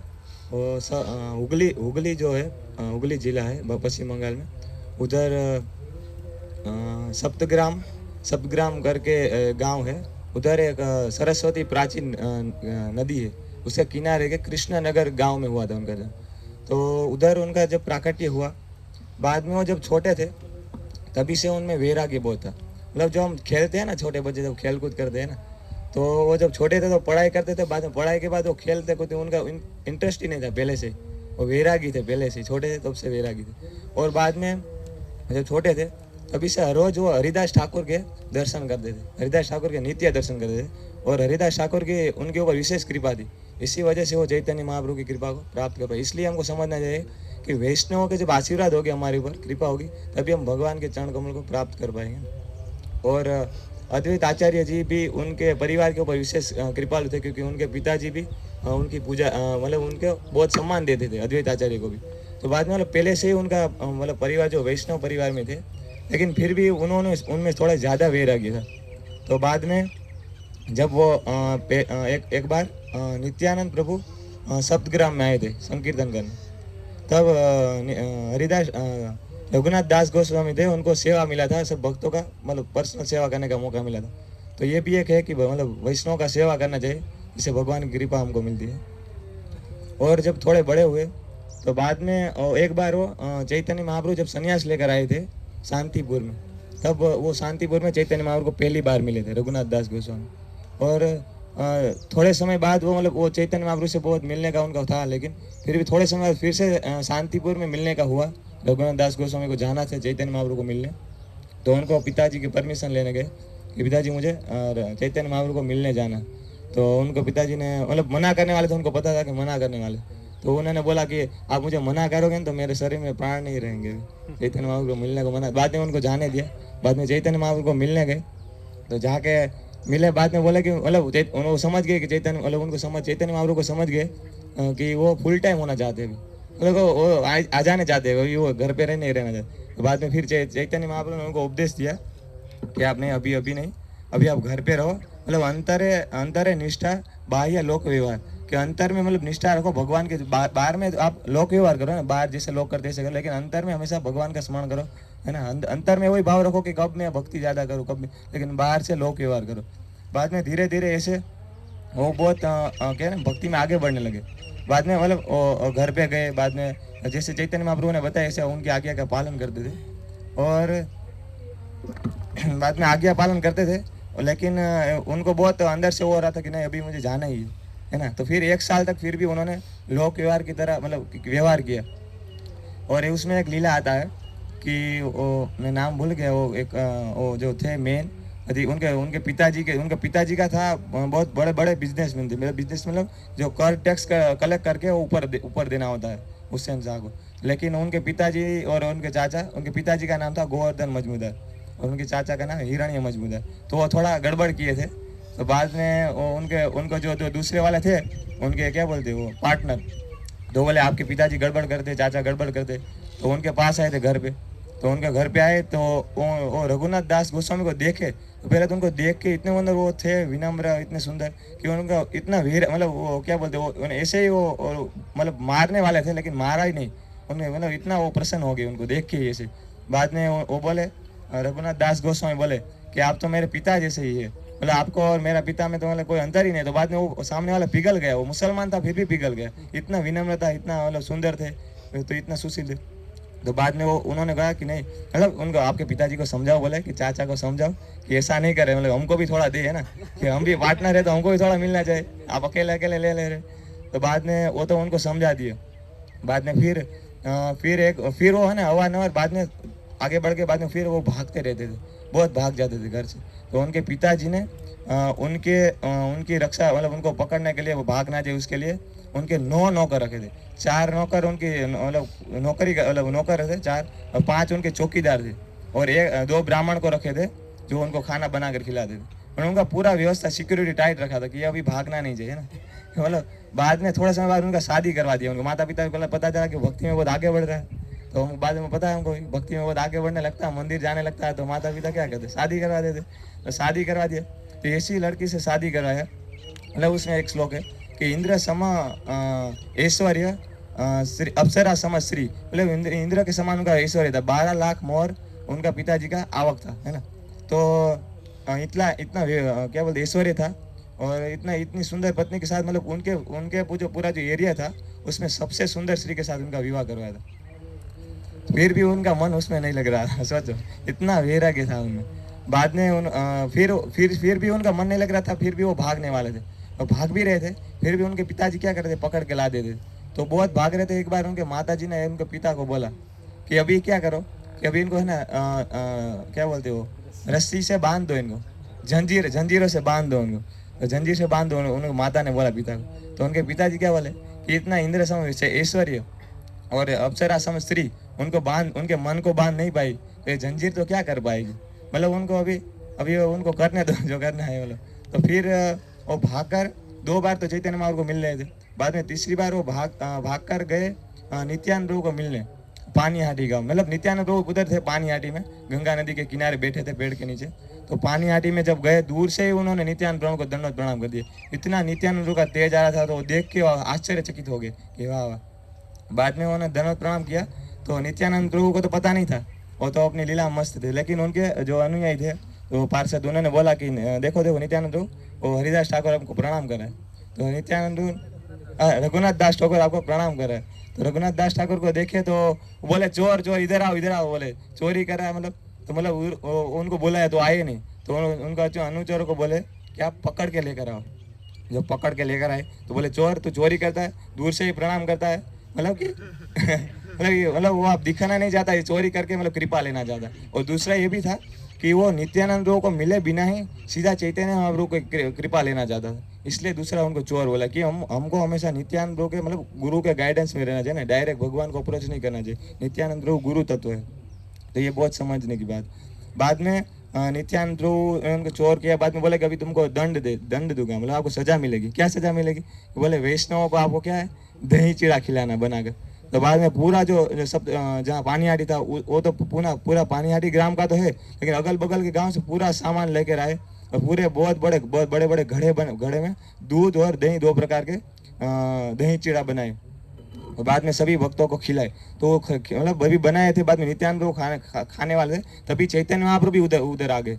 चैतन्य महाप्रभु प्रकट होते थे नहीं, लेकिन प्रकट हो गए और बाद में नित्यानंद प्रभु ना दोनों में से एक मतलब क्या बोलते हैं, कोड़िया लेकर उनको खिलाए, चैतन्य महाप्रभु को खिलाए। और बाद में रघुनाथ दास गोस्वामी को नित्यानंद प्रभु ने बहुत आशीर्वाद दिया, मतलब और वैष्णव को भी बोला कि ये रघुनाथ दास है। और इस चैतन्य महाप्रभु की कृपा के कारण ये इतना वैराग्य आ गया कि इतना ऐश्वर्य, इतनी सुंदर पत्नी, फिर भी सब छोड़ के आ गए ना। तो सबको आशीर्वाद दो कि और वो भक्ति में आगे बढ़े। बाद में सबने आशीर्वाद दिए। बाद में बोला कि अभी तुम वापिस घर जाओ। तो वापिस घर पे गए, तो वो घर में नहीं रहते थे और दुर्गा मंडप में बाहर ही सोते थे। तो बाहर सोते थे ना, तो फिर उनको पिताजी को पता था अभी तो रहने वाला है नहीं, अभी देखो आया है। तो फिर वो उनको फिर भी टाइट रखा था सिक्योरिटी। फिर एक दिन उनके जो आचार्य थे यदुनंदन आचार्य, उनके कुल के आचार्य थे यदुनंदन आचार्य। सब मतलब कुल के आचार्य होते हैं ना, जो शिक्षा देते हैं सब पूरे कुल को, तो वो उनको जानते थे और उन्होंने दीक्षा दिया था सबसे पहले रघुनाथ दास गोस्वामी को। तो बाद में एक दिन यदुनंदन आचार्य थे ना, उनके घर पे जो विग्रह थे उनकी सेवा एक ब्राह्मण करता था। तो ब्राह्मण है ना, वो छोड़ के चला गया सेवा। तो रघुनाथ दास गोस्वामी के पास आए और बोले इनको समझाओ ब्राह्मण को और फिर हमारे घर भेजो और फिर वो सेवा चलेगी। तो बाद में रघुनाथ दास को बोले हाँ मैं जाता हूँ उनके घर पे, समझाता हूँ उनको भेजता हूँ। बाद में बाहर गए, उनके घर पे जाना तो रास्ते में सोच लिए बस ये मौका है, अभी भाग जाऊंगा, अभी वापस नहीं आऊँगा मैं। बाद में सब फिर सीधा भागे जगन्नाथपुरी। जब भागे जगन्नाथपुरी तो 12 दिनों का मतलब मुझे याद नहीं कितना है माइल, लेकिन वो 12 दिन में उन्होंने मतलब कवर किया और 12 दिन दौड़कर वो गए और 3 दिन मतलब उसमें उन्होंने 3 ही दिन खाया था। बाद में पूरा उपवास, कुछ खाते ही नहीं थे, जो मिलता था वो खा लेते और भागकर। वो भी कैसे रास्ते से, सीधा रास्ता जो मेन रोड था उसमें से नहीं, क्योंकि उसमें शिवानंद सेन थे। तो शिवानंद सेन थे वो मायापुर से जगन्नाथपुरी, क्योंकि चैतन्य महाप्रभु जगन्नाथपुरी में थे संन्यास लेकर, बाद में वो उधर थे। तो बाद में उधर हर साल में एक बार सब भक्त आते थे। तो मेन कोऑर्डिनेटर थे शिवानंद सेन, सब भक्तों को लाते थे, मैनेजमेंट करते थे। तो बाद में उनके पिताजी ने बोला कि शिवानंद सेन की मंडली में वो चला गया होगा, साथ में सब जाते तो उसमें चला गया। तो शिवानंद सेन को पत्र लिखा कि मेरा बेटा हो तो भेज दो, है ना, कि उधर उसमें मत रखो, इधर आ दे, मतलब भेज देना वापस। तो उधर तो थे नहीं, वो ऐसे रास्ते से गए थे, मतलब जंगल मतलब खेतर वाले रास्ते से गए थे और ऐसे मतलब वो भाग कर। और इन्होंने इतना खाया पिया नहीं था। तो जब चैतन्य महाप्रभु के पास पहुंचे और चैतन्य महाप्रभु को जब पता चला कि रघुनाथ दास गोस्वामी आ गए तो बहुत प्रसन्न हो गए और बाद में वो खुश भी हो गए और उनको कृपा भी मिला। बाद में आके तुरंत मतलब आ गए, बाद में कृपा मिला। बाद में उन्होंने बोला कि अभी आपको स्वरूप दामोदर के अंडर में रहना है ना, तो इसलिए रघुनाथ दास गोस्वामी को कहते हैं स्वरूप रघु कहते, कि उनका हाथ लेकर स्वरूप दामोदर गोस्वामी के हाथ में रख दिया कि अभी आपको इनसे गाइडेंस लेना है। फिर भी बाद में चैतन्य महाप्रभु ने उनको थोड़ा बहुत शिक्षा दिया था, वो है कि ग्राम्य वार्ता ना सुने, ग्राम्य वार्ता ना कही बे, भाल ना खाई बे और भाल ना बेर भी। मतलब जैसे एक सास होती है ना, वो अपनी बेटी को ताना मार दी कि ऐसा मत करो, क्यों? क्योंकि बहू को समझाने के लिए, और डायरेक्ट बहू को नहीं समझाती क्योंकि उनका बुरा लगती। इसी प्रकार चैतन्य महाप्रभु ने रघुनाथ दास गोस्वामी को जो उपदेश दिए वो रघुनाथ दास गोस्वामी के लिए नहीं है, वो हमारे लिए है वास्तव में। कि मतलब के भाल ना खाए यार, भाल ना बेरे, कि अच्छे वस्त्र पहनना चाहिए। प्रभु जी ने बताया दशरथ ने कि प्रचार के लिए ठीक है, लेकिन इसमें आसक्त नहीं होना है ना, कि ये नहीं होगा तो नहीं चलेगा। बाद में कि मतलब ग्राम्य वार्ता मतलब प्रजल में कृष्ण के अलावा जो भी चीज़ है वो प्रजल्प कहा जाता है। कृष्ण कथा के अलावा जो भी हम सुनते हैं, बोलते हैं, सुनना भी नहीं चाहिए, बोलना भी नहीं चाहिए, तो प्रजल्प कहा जाता है ना। तो स्ट्रिक्टली मना किया चैतन्य महाप्रभु। बाद में चैतन्य महाप्रभु और एक श्लोक है कि अमानी मानद हया कृष्ण नाम सदा लपे, व्रजे राधा कृष्ण सेवा मानस है गरीबी। मतलब खुद को बहुत विनम्र मतलब कि इतना मतलब कि मैं कुछ हो ही नहीं, मतलब समझ, मतलब कि मैं इतना बड़ा महान भक्त नहीं हूँ कि मैं ये करूँ। मतलब ये गुरु और वैष्णव की कृपा के कारण हम सब कुछ कर पाते। और हमेशा बोले कि हमेशा रजे राधा कृष्ण सेवा मानस से गरीबी। क्योंकि चैतन्य रघुनाथ दास गोस्वामी मैं बाद में बताऊंगा कि जब वो चैतन्य महाप्रभु के पास वो आए, बाद में 5 दिन तक वो जो चैतन्य महाप्रभु के पार्षद थे गोविंद करके, तो गोविंद ने उन्हें 5 दिन तक चैतन्य महाप्रभु का उचिष्ट खिलाया था। हर रोज चैतन्य महाप्रभु खा लेते, बाद में हर रोज वो चैतन्य महाप्रभु का उचिष्ट पाते। बाद में 5 दिन के बाद उनको लगा कि अभी तो ये ठीक नहीं है, मतलब इधर से आना ठीक नहीं, मतलब उनको पहले से ही वैराग्य तो थे। बाद में वो जाते थे जो भंडारा होता है ना जगन्नाथपुरी में, तो भंडारा में जाते थे, जो भी मिलता था वो खा लेते थे भंडारे में। सबको फ्री में बांटते हैं, जब ब्रज में हम जाएंगे तो उधर भी भंडारा होता है, फ्री में सबको बांटते, उसमें जितना मिलता है उतना खा लेते। तो उनको पिताजी को पता चला कि रघुनाथ दास गोस्वामी इतना पैसा वाला है, मैं इतना पैसा वाला हूँ, फिर भी वो बाहर जाके भंडारा में खाता है। तो उनके लिए उन्होंने 400 सोना मुद्राएं और 2 सेवक भेजे इनकी सेवा करने के लिए, और पैसे उनको जो कुछ खरीदना है खाने के लिए। तो बाद में रघुनाथ दास गोस्वामी लाए थे जो पैसे, तो उन्होंने ले तो मतलब इतना ही लेते थे, सेवक उनके साथ ही रहते थे, इतना ही लेते थे, उनको जितना कुकिंग में जितना जरूरत है उतना ही पैसे लेते थे। बाद में कुकिंग करते खुद नहीं खाते थे, चैतन्य महाप्रभु को इन्वाइट करते थे, और बाद में चैतन्य महाप्रभु को फिस्ट खिलाते थे थोड़े थोड़े समय पे। तो थोड़े समय पे क्या हुआ कि उन्होंने ये भी बंद कर दिया, कुकिंग बना कर फिस्ट बनाना भी बंद कर दिया रघुनाथ दास को, जो पिता का पैसा था वो लेना बंद कर दिया। तो गोविंद ने कहा चैतन्य महाप्रभु को, चैतन्य मतलब कि इन्होंने अभी ये भी लेना ये भी बंद कर दिया आपको, मतलब नहीं, चैतन्य महाप्रभु खुद पूछे गोविंद को कि अभी ये क्यों मुझे नहीं बुला रहा, कि अभी बुलाना बोला उसका इन्विटेशन नहीं आ रहा। तो बोले कि अभी तो उन्होंने ये भी छोड़ दिया है, अभी वो सीमा द्वार के ऊपर जाकर भिक्षा मांगता है, मतलब ये उन्होंने जो पैसा आते थे वो अभी बंद कर दिया लेना पिताजी। तो चैतन्य महाप्रभु खुश है, वाह बोले अच्छा हुआ, क्यों, क्योंकि वो बोले कि वो है ना श्लोक कि विषय अन्न खाए मलिन होए मन, मलिन मने ना होए कृष्ण रसमन, मतलब हम विषय लोगों का अन्न खाते हैं तो हम क्या होते हैं, उसका मतलब हमारी चेतना दूषित होती है, और चेतना दूषित होने से हम भगवान की भक्ति अच्छे से नहीं कर सकते, कृष्ण का स्मरण अच्छे से नहीं कर सकते। तो इसलिए चैतन्य महाप्रभु खुश हो गए। बाद में वो सिंह द्वार के ऊपर भिक्षा करके खाते थे। तो गोविंद ने बोला कि अभी वो भिक्षा मतलब सिंह द्वार के ऊपर भिक्षा करते हैं, मतलब जो भी कोई आए उनको जितना देना है उतना दे। तो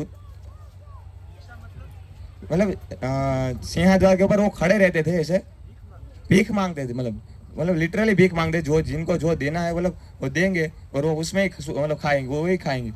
तो बाद में चैतन्य महाप्रभु खुश है, और थोड़े समय के बाद तो उन्होंने वो भी बंद कर दिया, क्योंकि वो भी बंद कर दिया। तो गोविंद ने बताया कि ये अभी तो ये ना सिंहद्वार के ऊपर खड़ा रहना भी बंद कर दिया। तो चैतन्य महाप्रभु बोले कि ये भी अच्छा हुआ, क्यों, क्योंकि वो सिंहद्वार के ऊपर खड़े रहते जब, तो भिक्षा करना वो कैसी वृत्ति है, वो चैतन्य महाप्रभु बताया कि वो वेश्यावृत्ति के समान है।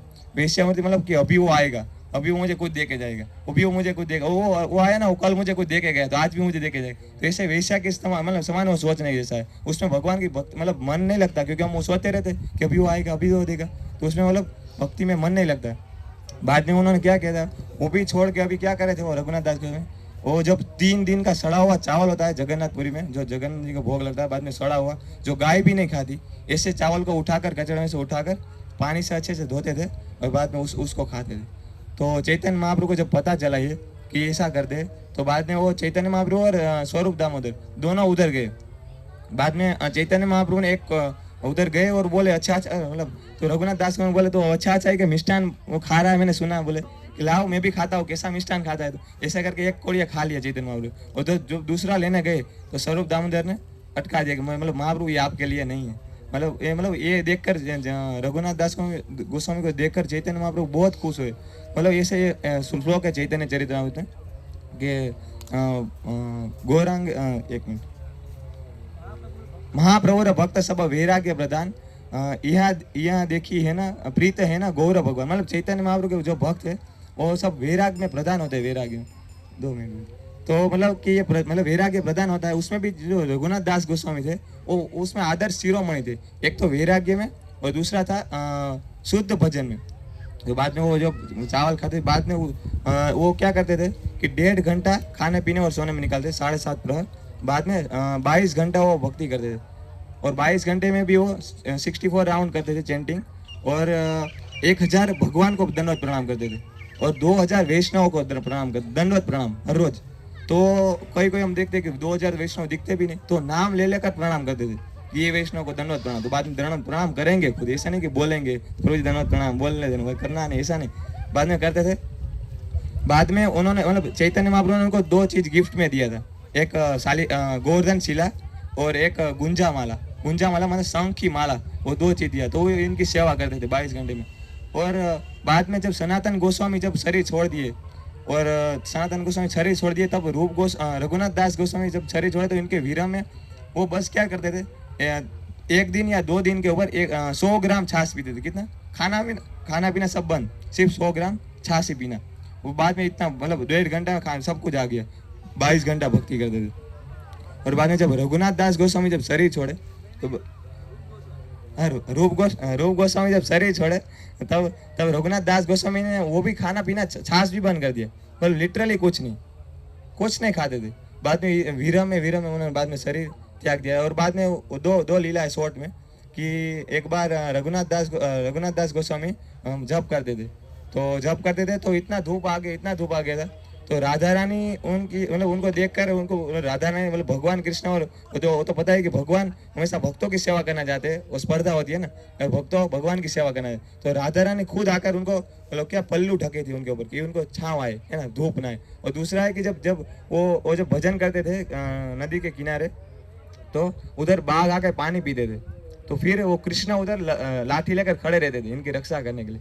तो ये 2 लीला है कि भगवान भी खुद उनका मतलब इतना उनका मतलब बहुत हाई मतलब भजन में था। फिर उनको सनातन गोस्वामी डांटे थे कि अब भगवान की सेवा क्यों ले रहे, राधा रानी की सेवा क्यों ले रहे, सेवा करने आए कि भगवान की सेवा लेना है ना, तो हमको भगवान से कुछ मांगना नहीं चाहिए, मांगना है तो आध्यात्मिक मांगना चाहिए। और लास्ट में एक चीज बताऊंगा कि चैतन्य चरितामृत शिष्य चैतन्य चरित में अंत्य लीला में 6वें चैप्टर में 312वां श्लोक है, उसमें तात्पर्य में, और दूसरा है भागवतम 1.1.8 उसके तात्पर्य में, और श्री भगवत गीता 2.41 तीनों के तात्पर्य में श्रील प्रभुपाद बता दे कि आध्यात्मिक जीवन की सबसे बड़ी सफलता क्या है कि गुरु की आज्ञा का पालन करना और उनके हृदयपूर्वक आशीर्वाद लेना, उनको खुश करना, मतलब यही आध्यात्मिक जीवन की सबसे बड़ी प्रसन्नता। तो हमको है ना गाइडेंस में रहना चाहिए, जो भी ऊपर से बताया जाए वो बताना, मतलब प्रभुपाद ने तीनों में यही बताया कि आध्यात्मिक जीवन की सबसे बड़ी सफलता क्या है कि आध्यात्मिक गुरु को खुश करना। और विश्वनाथ चक्रवर्ती ठाकुर खुद बताए कि यस्य प्रसादात भगवत प्रसादात यस्य अप्रसादात न गति कुतोपि, मतलब कि गुरु को प्रसन्न कर देंगे तो भगवान प्रसन्न हो जाएंगे, और गुरु को प्रसन्न नहीं करेंगे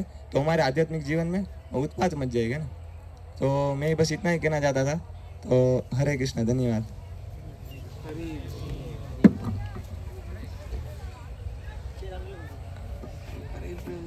स्वागत करेंगे। हरि बोल, हरि बोल, हरि बोल। तो रघुनाथ भट्ट गोस्वामी जी का जो जन्म हुआ था 1504 में, उनका जन्म हुआ जब उनके जो पिताश्री तपन मिश्र, तो वो रहते थे बंगाल में, पर जब चैतन्य महाप्रभु ने उनको इंस्ट्रक्शन दिया कि आप क्या करिए, अब बंगाल से आप आ जाइए यहाँ पे बनारस में। तो वहाँ पे बनारस में आने के बाद वहाँ पे फिर 2 साल गुजर जाने के बाद, मतलब कि टाइम गुजरा, तब फिर उनका जन्म होता है इनका रघुनाथ भट्ट गोस्वामी का। और तो चैतन्य महाप्रभु जब संन्यास लेके फिर जाते हैं जगन्नाथपुरी में, तो महाप्रभु वहाँ पे ही रहते होते हैं। तो चैतन्य महाप्रभु जब ये इंस्ट्रक्शन दिए, तो फिर चैतन्य महाप्रभु जब नीलाचल से जब वृंदावन जाना होता है उनको, तो वो तब इनके घर पे आते हैं, वृंदावन से जाते करी प्रभु जी ने जिनका नाम दिया था कि चंद्रशेखर आचार्य। प्रभु जी ने बताया ना कि सनातन गोस्वामी उनके घर से बाहर, अपने घर से बाहर निकल के सनातन गोस्वामी को देख रहे थे।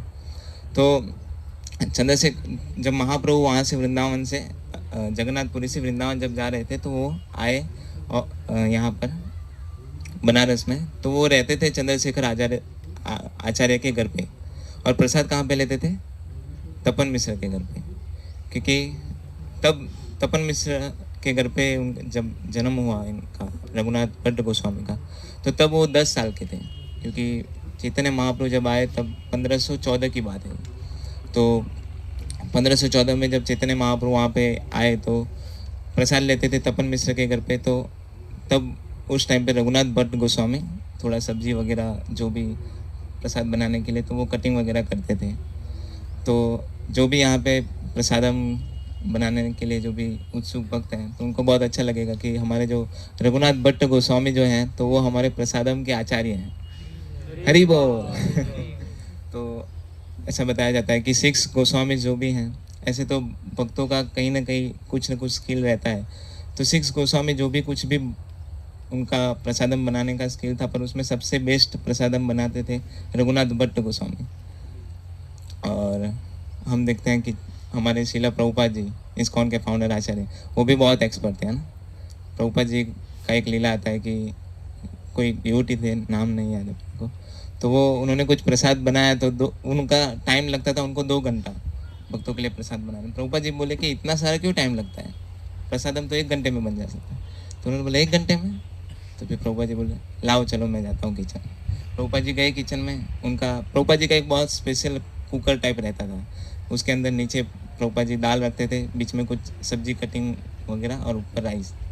तो वैसे तो प्रभुपाद जी ने 1 घंटे में पूरे 11 आइटम बना दिए।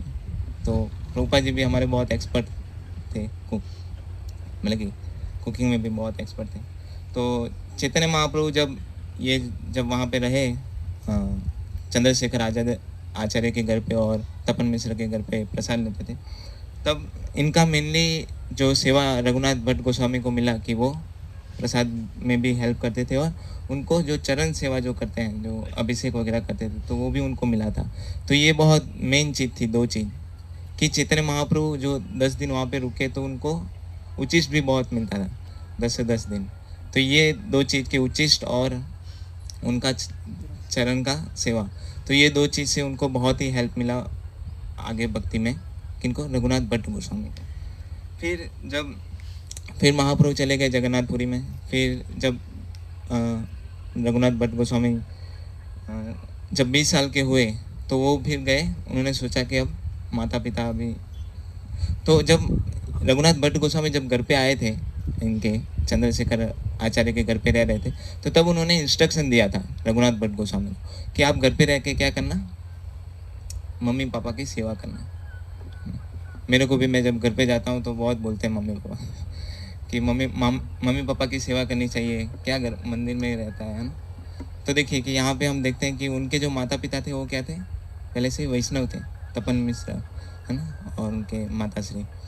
तो ऐसा नहीं कि हम नहीं कर सकते, पर हमारा सबसे टॉप मोस्ट इंस्ट्रक्शन क्या है कि भक्ति के जो अनुकूल है वो करना चाहिए। अगर हमें उसमें कुछ बाधा आ रही है ना, तो फिर उसको अवॉइड करना चाहिए। भक्ति के लिए जो अनुकूल है उसको हम स्वीकार करते हैं। तो फिर जब 20 साल के हुए रघुनाथ भट्ट गोस्वामी, तो वो गए थे जगन्नाथपुरी में। तो जगन्नाथपुरी में वहाँ पे गए और महाप्रभु से वहाँ पे वो मिले। तो वहाँ पे फिर महाप्रभु ने उनको 3 इंस्ट्रक्शन दिए। पहला तो कि आप शादी मत करना। क्या बोला? शादी मत करना। दूसरा बोला, वही इंस्ट्रक्शन फिर से उन्होंने दोहराया कि माता पिता की सेवा करो, क्योंकि, और थर्ड उनको मेनली बोला कि आप क्या करिए, श्रीमद् भागवतम को लर्न करिए और उसको ज़्यादा से ज़्यादा उसका श्रवण करिए, श्रीमद् भागवतम। और तो फिर वो तो वापस आ गए और उन्होंने जो भी इंस्ट्रक्शन दिए थे उसके मुताबिक रघुनाथ भट्ट गोस्वामी उसको फॉलो करते थे। फिर जब सेकंड टाइम जब रघुनाथ भट्ट गोस्वामी गए नीलाचल, तो वहाँ पे जब पहुँचे तो फिर चैतन्य महाप्रभु ने उनको बोला कि आप क्या करिए। हाँ, तब चैतन्य महाप्रभु ने उन्होंने अपना जो पर्सनल जो कंठी माला जो पहना था, तो वो उन्होंने रघुनाथ भट्ट गोस्वामी को ऑफर किया। तो ये बहुत बड़ी बात थी। फिर और उस टाइम पे भी उन्होंने वही इंस्ट्रक्शन दिया कि आप घर पे रह के मम्मी पापा की सेवा करिए। तो फिर वो जब वापस आए काशी में, बनारस, तो मम्मी पापा की बहुत अच्छे से वो सेवा करते थे। और धीरे धीरे टाइम जैसे गया, फिर उनका देहांत हुआ मम्मी पापा का। फिर उन्होंने सोचा कि अब तो जाते हैं, अब चैतन्य महाप्रभु फुल टाइम अब ज्वाइन कर लेते हैं ना चैतन्य महाप्रभु के साथ। तो फिर से वो थर्ड टाइम गए चैतन्य महाप्रभु को मिलने के लिए नीलाचल में।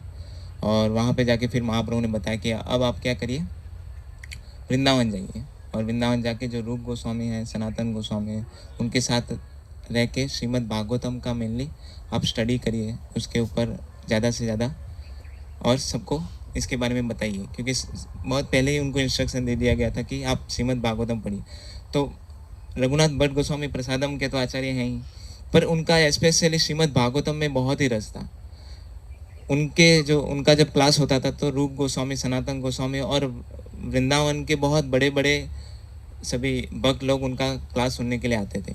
और ऐसा बताया जाता है कि जब वो क्लास जब देते थे तो जब रोते थे ना, तो जैसे कि आगे हमारा भागवतम वगैरह रहता है, तो उसको भी पूरा भिगो देते थे वो, उतना मतलब कि उतना भाव से वो श्रीमद् भागवतम के क्लास देते थे। तो ये उनका बहुत ही बड़ा स्पेशलिज्म था कि श्रीमद् भागवतम के ऊपर उनका कथा।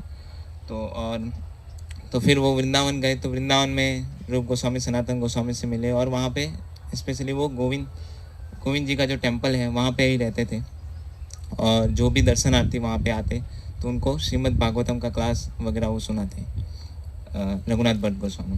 तो और उनका जो नित्य लीला में उनका जो परिचय है तो वो है राग मंजरी। रघुनाथ भट्ट गोस्वामी क्या थे? राग मंजरी थे।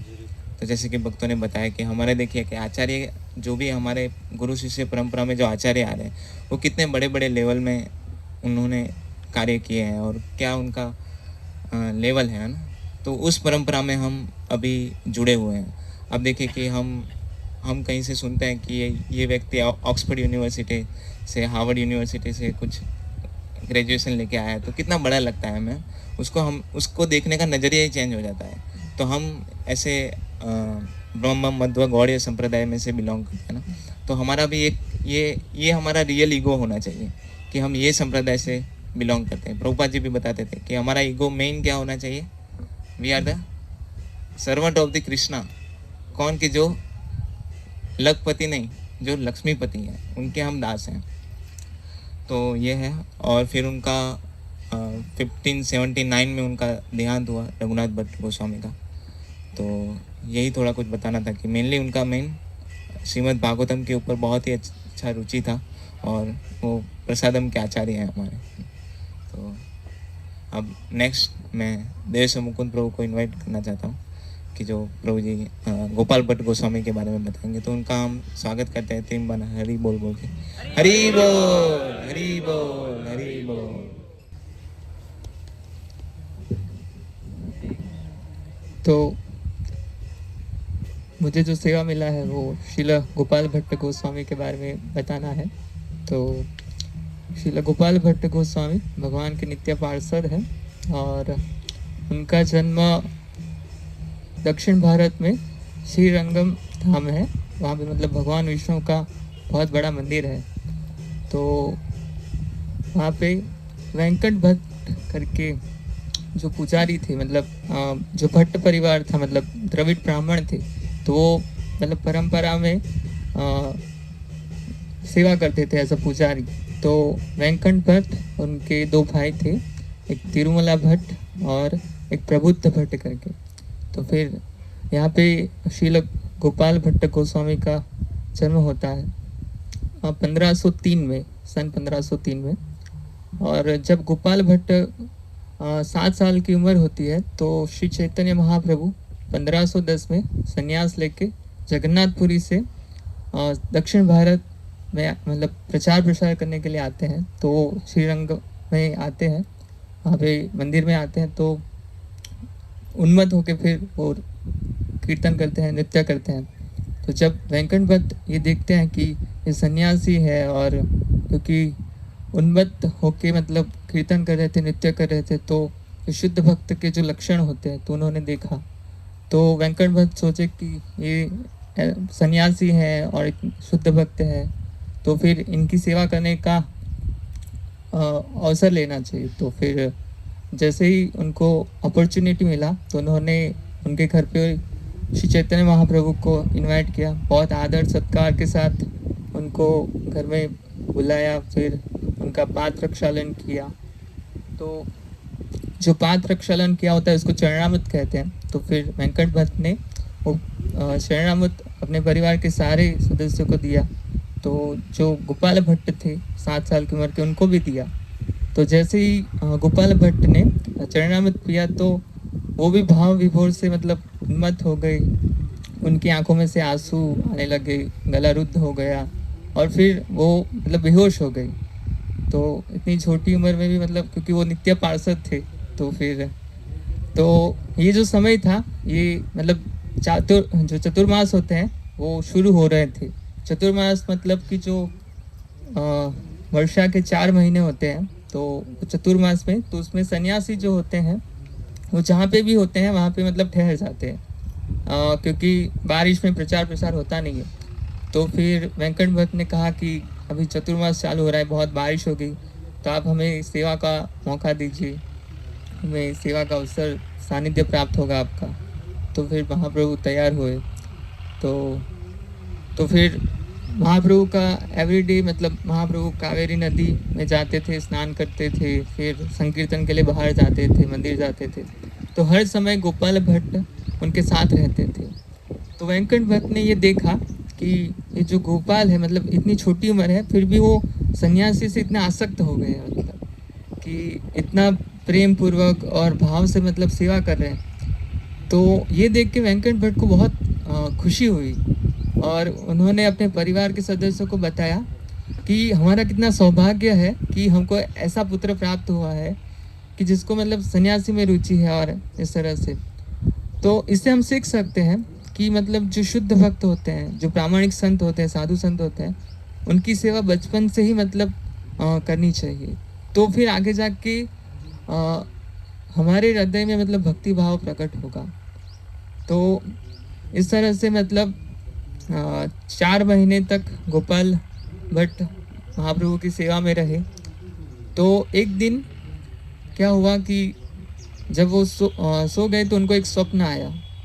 तो स्वप्न इसलिए आया क्योंकि जब वो सोने जा रहे थे उससे पहले वो सोच रहे थे, उनको थोड़ा खेद था क्योंकि जब उन्होंने महाप्रभु को मतलब भी दर्शन कर रहे थे तो वो सन्यास ऐसा सन्यासी की तरह वो देख रहे थे। तो उनको बहुत थोड़ा इच्छा था कि जो सन्यास आश्रम से पहले जो महाप्रभु की जो संकीर्तन लीला थी जिसमें महाप्रभु के काले काले घुंघराले बाल थे तो वो मतलब देख नहीं पाए गोपाल भट्ट। तो उनको बहुत थोड़ा खेद था कि तो ये सोचते सोचते वो सो गए।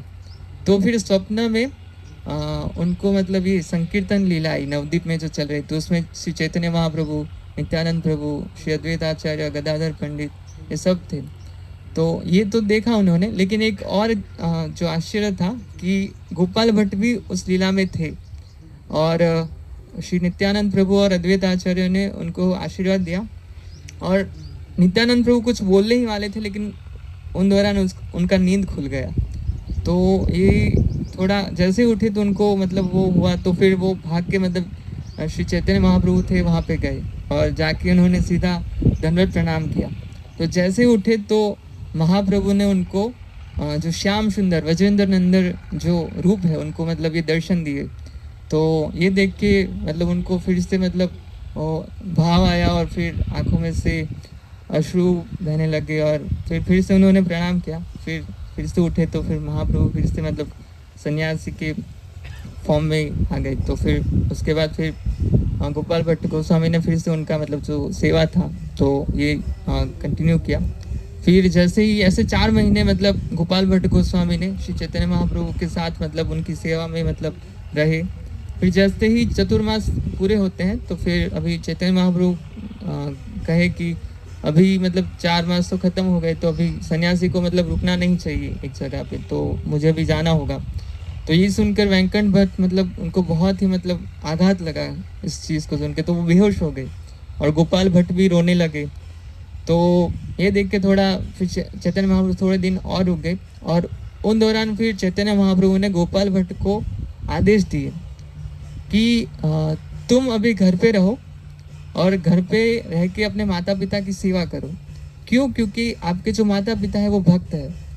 तो लेकिन आप शादी मत करना, आप घर पे रहो, माता पिता की सेवा करो, लेकिन शादी मत करना, क्योंकि आपके माता पिता भक्त हैं।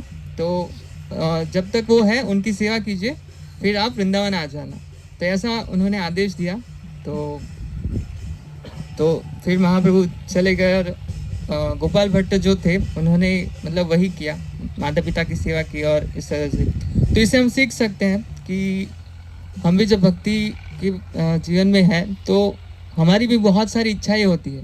हमको भी लगता है कि हम बहुत सारी चीज़ें करें, लेकिन हमें अपने गुरु के आदेश के अनुसार चलना चाहिए। ऐसा नहीं कि मुझे जो अच्छा लग रहा है कि मैं ये करूँगा तो भक्ति में आगे बढ़ जाऊँगा, लेकिन ऐसा नहीं होता कि जो जैसा गुरु बताते हैं अगर वैसा करेंगे तो फिर हम भक्ति में आगे बढ़ेंगे। तो फिर जैसे ही उनके माता पिता का देहांत हुआ तो फिर जो गोपाल भट्ट थे उन्होंने दीक्षा लिया था। जो प्रबुद्ध भट्ट थे वो भी आगे जाके बहुत ही महान मतलब भक्त बनते हैं, प्रबोधानंद सरस्वती।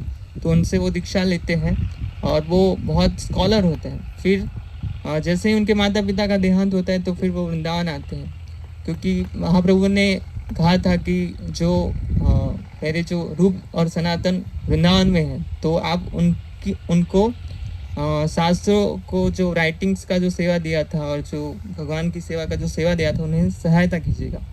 तो गोपाल भट्ट गोस्वामी भले बहुत स्कॉलर थे, लेकिन महाप्रभु ने बताया था कि आप सहायता करना। तो फिर वृंदावन में आके वो रूप गोस्वामी और सनातन गोस्वामी को मतलब सहायता करते थे, और वृंदावन वासियों के हृदय में उन्होंने जगह बना लिया अपने भक्ति और ज्ञान से। ऑल्दो वो बहुत स्कॉलर थे, लेकिन उन्होंने अपने ज्ञान का प्रदर्शन नहीं किया कि मुझे भी बहुत सारी चीज़ें पता है, और उन्होंने बहुत विनम्रतापूर्वक श्रील रूप गोस्वामी और सनातन गोस्वामी को सहायता किया। तो इससे हम समझ सकते हैं कि चाहे हमारे पास बहुत नॉलेज हो, लेकिन हमको विनम्र रहना चाहिए वैष्णव समाज में। तो ये और उनका बहुत कंट्रीब्यूशन है। और जो आप लोगों ने कल दर्शन किए होंगे श्री श्री राधा रमण जी के, तो वो श्रील गोपाल भट्ट गोस्वामी के सेवित विग्रह है। और ऐसा बताया जाता है कि जो श्रील गोविंद देव है, तो भगवान कृष्ण का जो मुख है वो श्रील गोविंद देव जी का मुख के समान है, और जो श्री गोपीनाथ जी है उनका वक्षस्थल है वो भगवान कृष्ण के समान है, और जो भगवान के चरण कमल है वो है श्री मदन मोहन जी के जैसे। लेकिन ये जो श्री राधा रमण जी है, इनका मतलब पूरा विग्रह ही मतलब तीनों मतलब भगवान कृष्ण जैसे ही है, मुख, वक्षस्थल और जो चरण कमल है। तो ये गोपाल भट्ट गोस्वामी जी के बारे में थोड़ा सा। हरे कृष्ण। भक्तों की लीलाएं होती है। भगवान की लीला में एक अलग आनंद है कि कब हम इसमें प्रवेश करेंगे। भक्तों की लीला में एक अलग आनंद है कि कब हम ऐसे बनेंगे ताकि वो लीला में प्रवेश करेंगे। भक्तों की लीला के साथ हम ज़्यादा अपने आप को रिलेट कर सकते हैं, है ना। तो भगवान की लीला के साथ अभी हमको रिलेट नहीं करना है। तो इसीलिए भक्तों की कथा हमें हमारे स्तर पे बहुत शुद्ध करती है। और ये जो हमने कैंप का आयोजन किया है हम सब ने मिलके, तो ये गंभीर भक्तों के लिए कैंप है। तो अगर आपका एडमिशन हो पाया है, तो ऐसा अपेक्षा है आपसे कि आप गंभीर हो भक्ति में। तो गंभीर मतलब क्या? प्रभु जी, जिंदगी का एक ही लक्ष्य है कि इस जीवन में कैसे मैं अपने आप को शुद्ध करके भगवान को प्राप्त कर सकूं। बाकी सब जो कर रहा हूं वो करने के लिए कर रहा हूं, लेकिन ये मेरे लाइफ का मेन काम है ये। तो जिसके लिए उद्देश्य बहुत क्लियर है, उनके लिए ये कैंप है।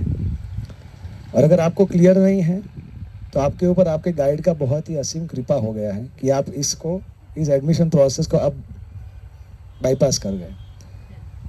लेकिन ये इस कैंप का जो शेड्यूल होगा वो गंभीर भक्तों के लिए है। तो फिर आपको गंभीर बन जाना पड़ेगा। फिर ऐसा नहीं पूछिए तो धूप आ रहा है, तो जी ये तो शेड्यूल है। नहीं, ठीक है, धूप आ रहा है तो मैंने ही बोला ऐसा हो जाओ। लेकिन हमें आपकी चिंता है, आपको अपने भक्ति की चिंता सबसे ज़्यादा होनी चाहिए।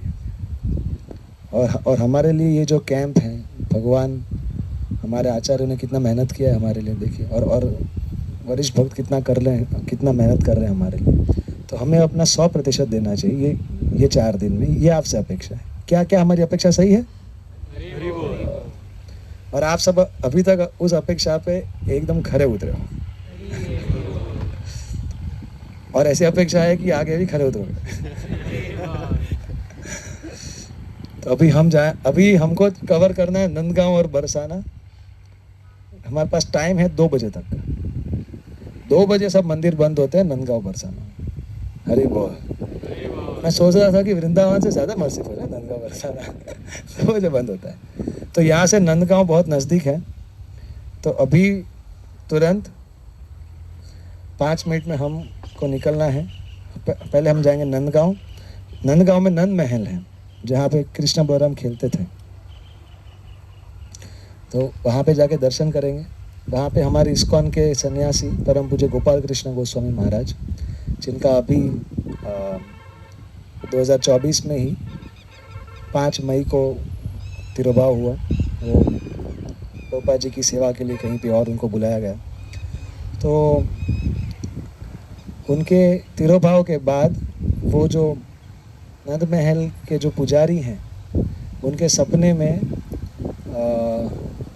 भगवान आए कृष्ण बलराम और बोले कि एक गोपाल कृष्ण गोस्वामी है, उसका छवि तुम इधर हमारे साथ मंदिर में लगा दो, क्योंकि वो भी हमारे साथ गायों को चराते हैं। तो ये भी जो लीला है वो भी गौचारण की ही वह स्थली है ये। तो उन्होंने पहले वृंदावन में ढूंढा ये कौन है गोपाल कृष्ण गोस्वामी। तो फिर पता चला कि इस्कॉन में कोई ऐसे हैं कि जिन अभी, तो वहाँ पे हमारे इस्कॉन के सन्यासी परम पूज्य गोपाल कृष्ण गोस्वामी महाराज जी की छवि भी लगी है। तो वो हमारे लिए और विशेष स्थान बन जाता है कि ये हमने 6 गोस्वामियों के बारे में तो सुना, तो ये भी गोस्वामी हैं, हमारे बीच में ही हैं और उन्होंने अपना सिद्ध देव प्राप्त किया। तो ये हमारे लिए कितनी बड़ी प्रेरणा है कि हमारे आसपास के भक्त ही इस परंपरा से जुड़ के पूरा जीवन साधना करके अपना सिद्ध देव को प्राप्त कर रहे हैं। तो हम भी कर सकते हैं, ये हमको कॉन्फिडेंस मिलता है। और फिर उधर से फिर तो थोड़ा हमको दर्शन थोड़ा फास्ट करना पड़ेगा, और उधर से फिर हम जाएंगे बरसाना। बरसाना का पता नहीं, सब बहुत अलग भाव आ जाता है बरसाना। बरसा दे श्रीमती राधा रानी की कृपा बरसा दे। हमको हमारे परंपरा के भाव में जाना है कि हमें, जैसे महाराज ने बताया कि राधा श्याम दोनों की कृपा हमें साथ में प्राप्त करनी है। तो बरसाना में जाके हम श्रीमती राधा रानी का जो मंदिर है, श्री जी मंदिर जो मुख्य मंदिर है, वहाँ पे जाके हम दर्शन करेंगे। और फिर उसके बाद हमारा लंच प्रसाद वहीं पे आएगा, कहीं पे वहाँ पे हम लंच करेंगे। हमारा प्लान है कि हम बरसाना में ही हम लंच करें, और फिर उसके बाद हम हमारे गेस्ट हाउस ऑफिस जाएंगे। और जब भी हम गेस्ट हाउस में रह रहे हैं वृंदावन में, तो ये प्रार्थना करना है ठाकुर जी को कि कब हम आपके गेस्ट ना बन के आप हमको अपने बना लो। कब तक आते रहेंगे और इस गेस्ट की तरह रहेंगे, कब वो दिन आएगा। तो हमारा तो वो दिन आ चुका है हम तो अब गेस्ट रहे नहीं, क्योंकि इसीलिए प्रभुपाद जी वृंदावन से बाहर गए तो हर इस्कॉन मंदिर वृंदावन है। तो आप सबके लिए भी खुला है मंदिर, अगर आपको गेस्ट से होस्ट बनना है। दूसरा ऑप्शन है कि आप अपने घर को भी आप वृंदावन बना सकते हो।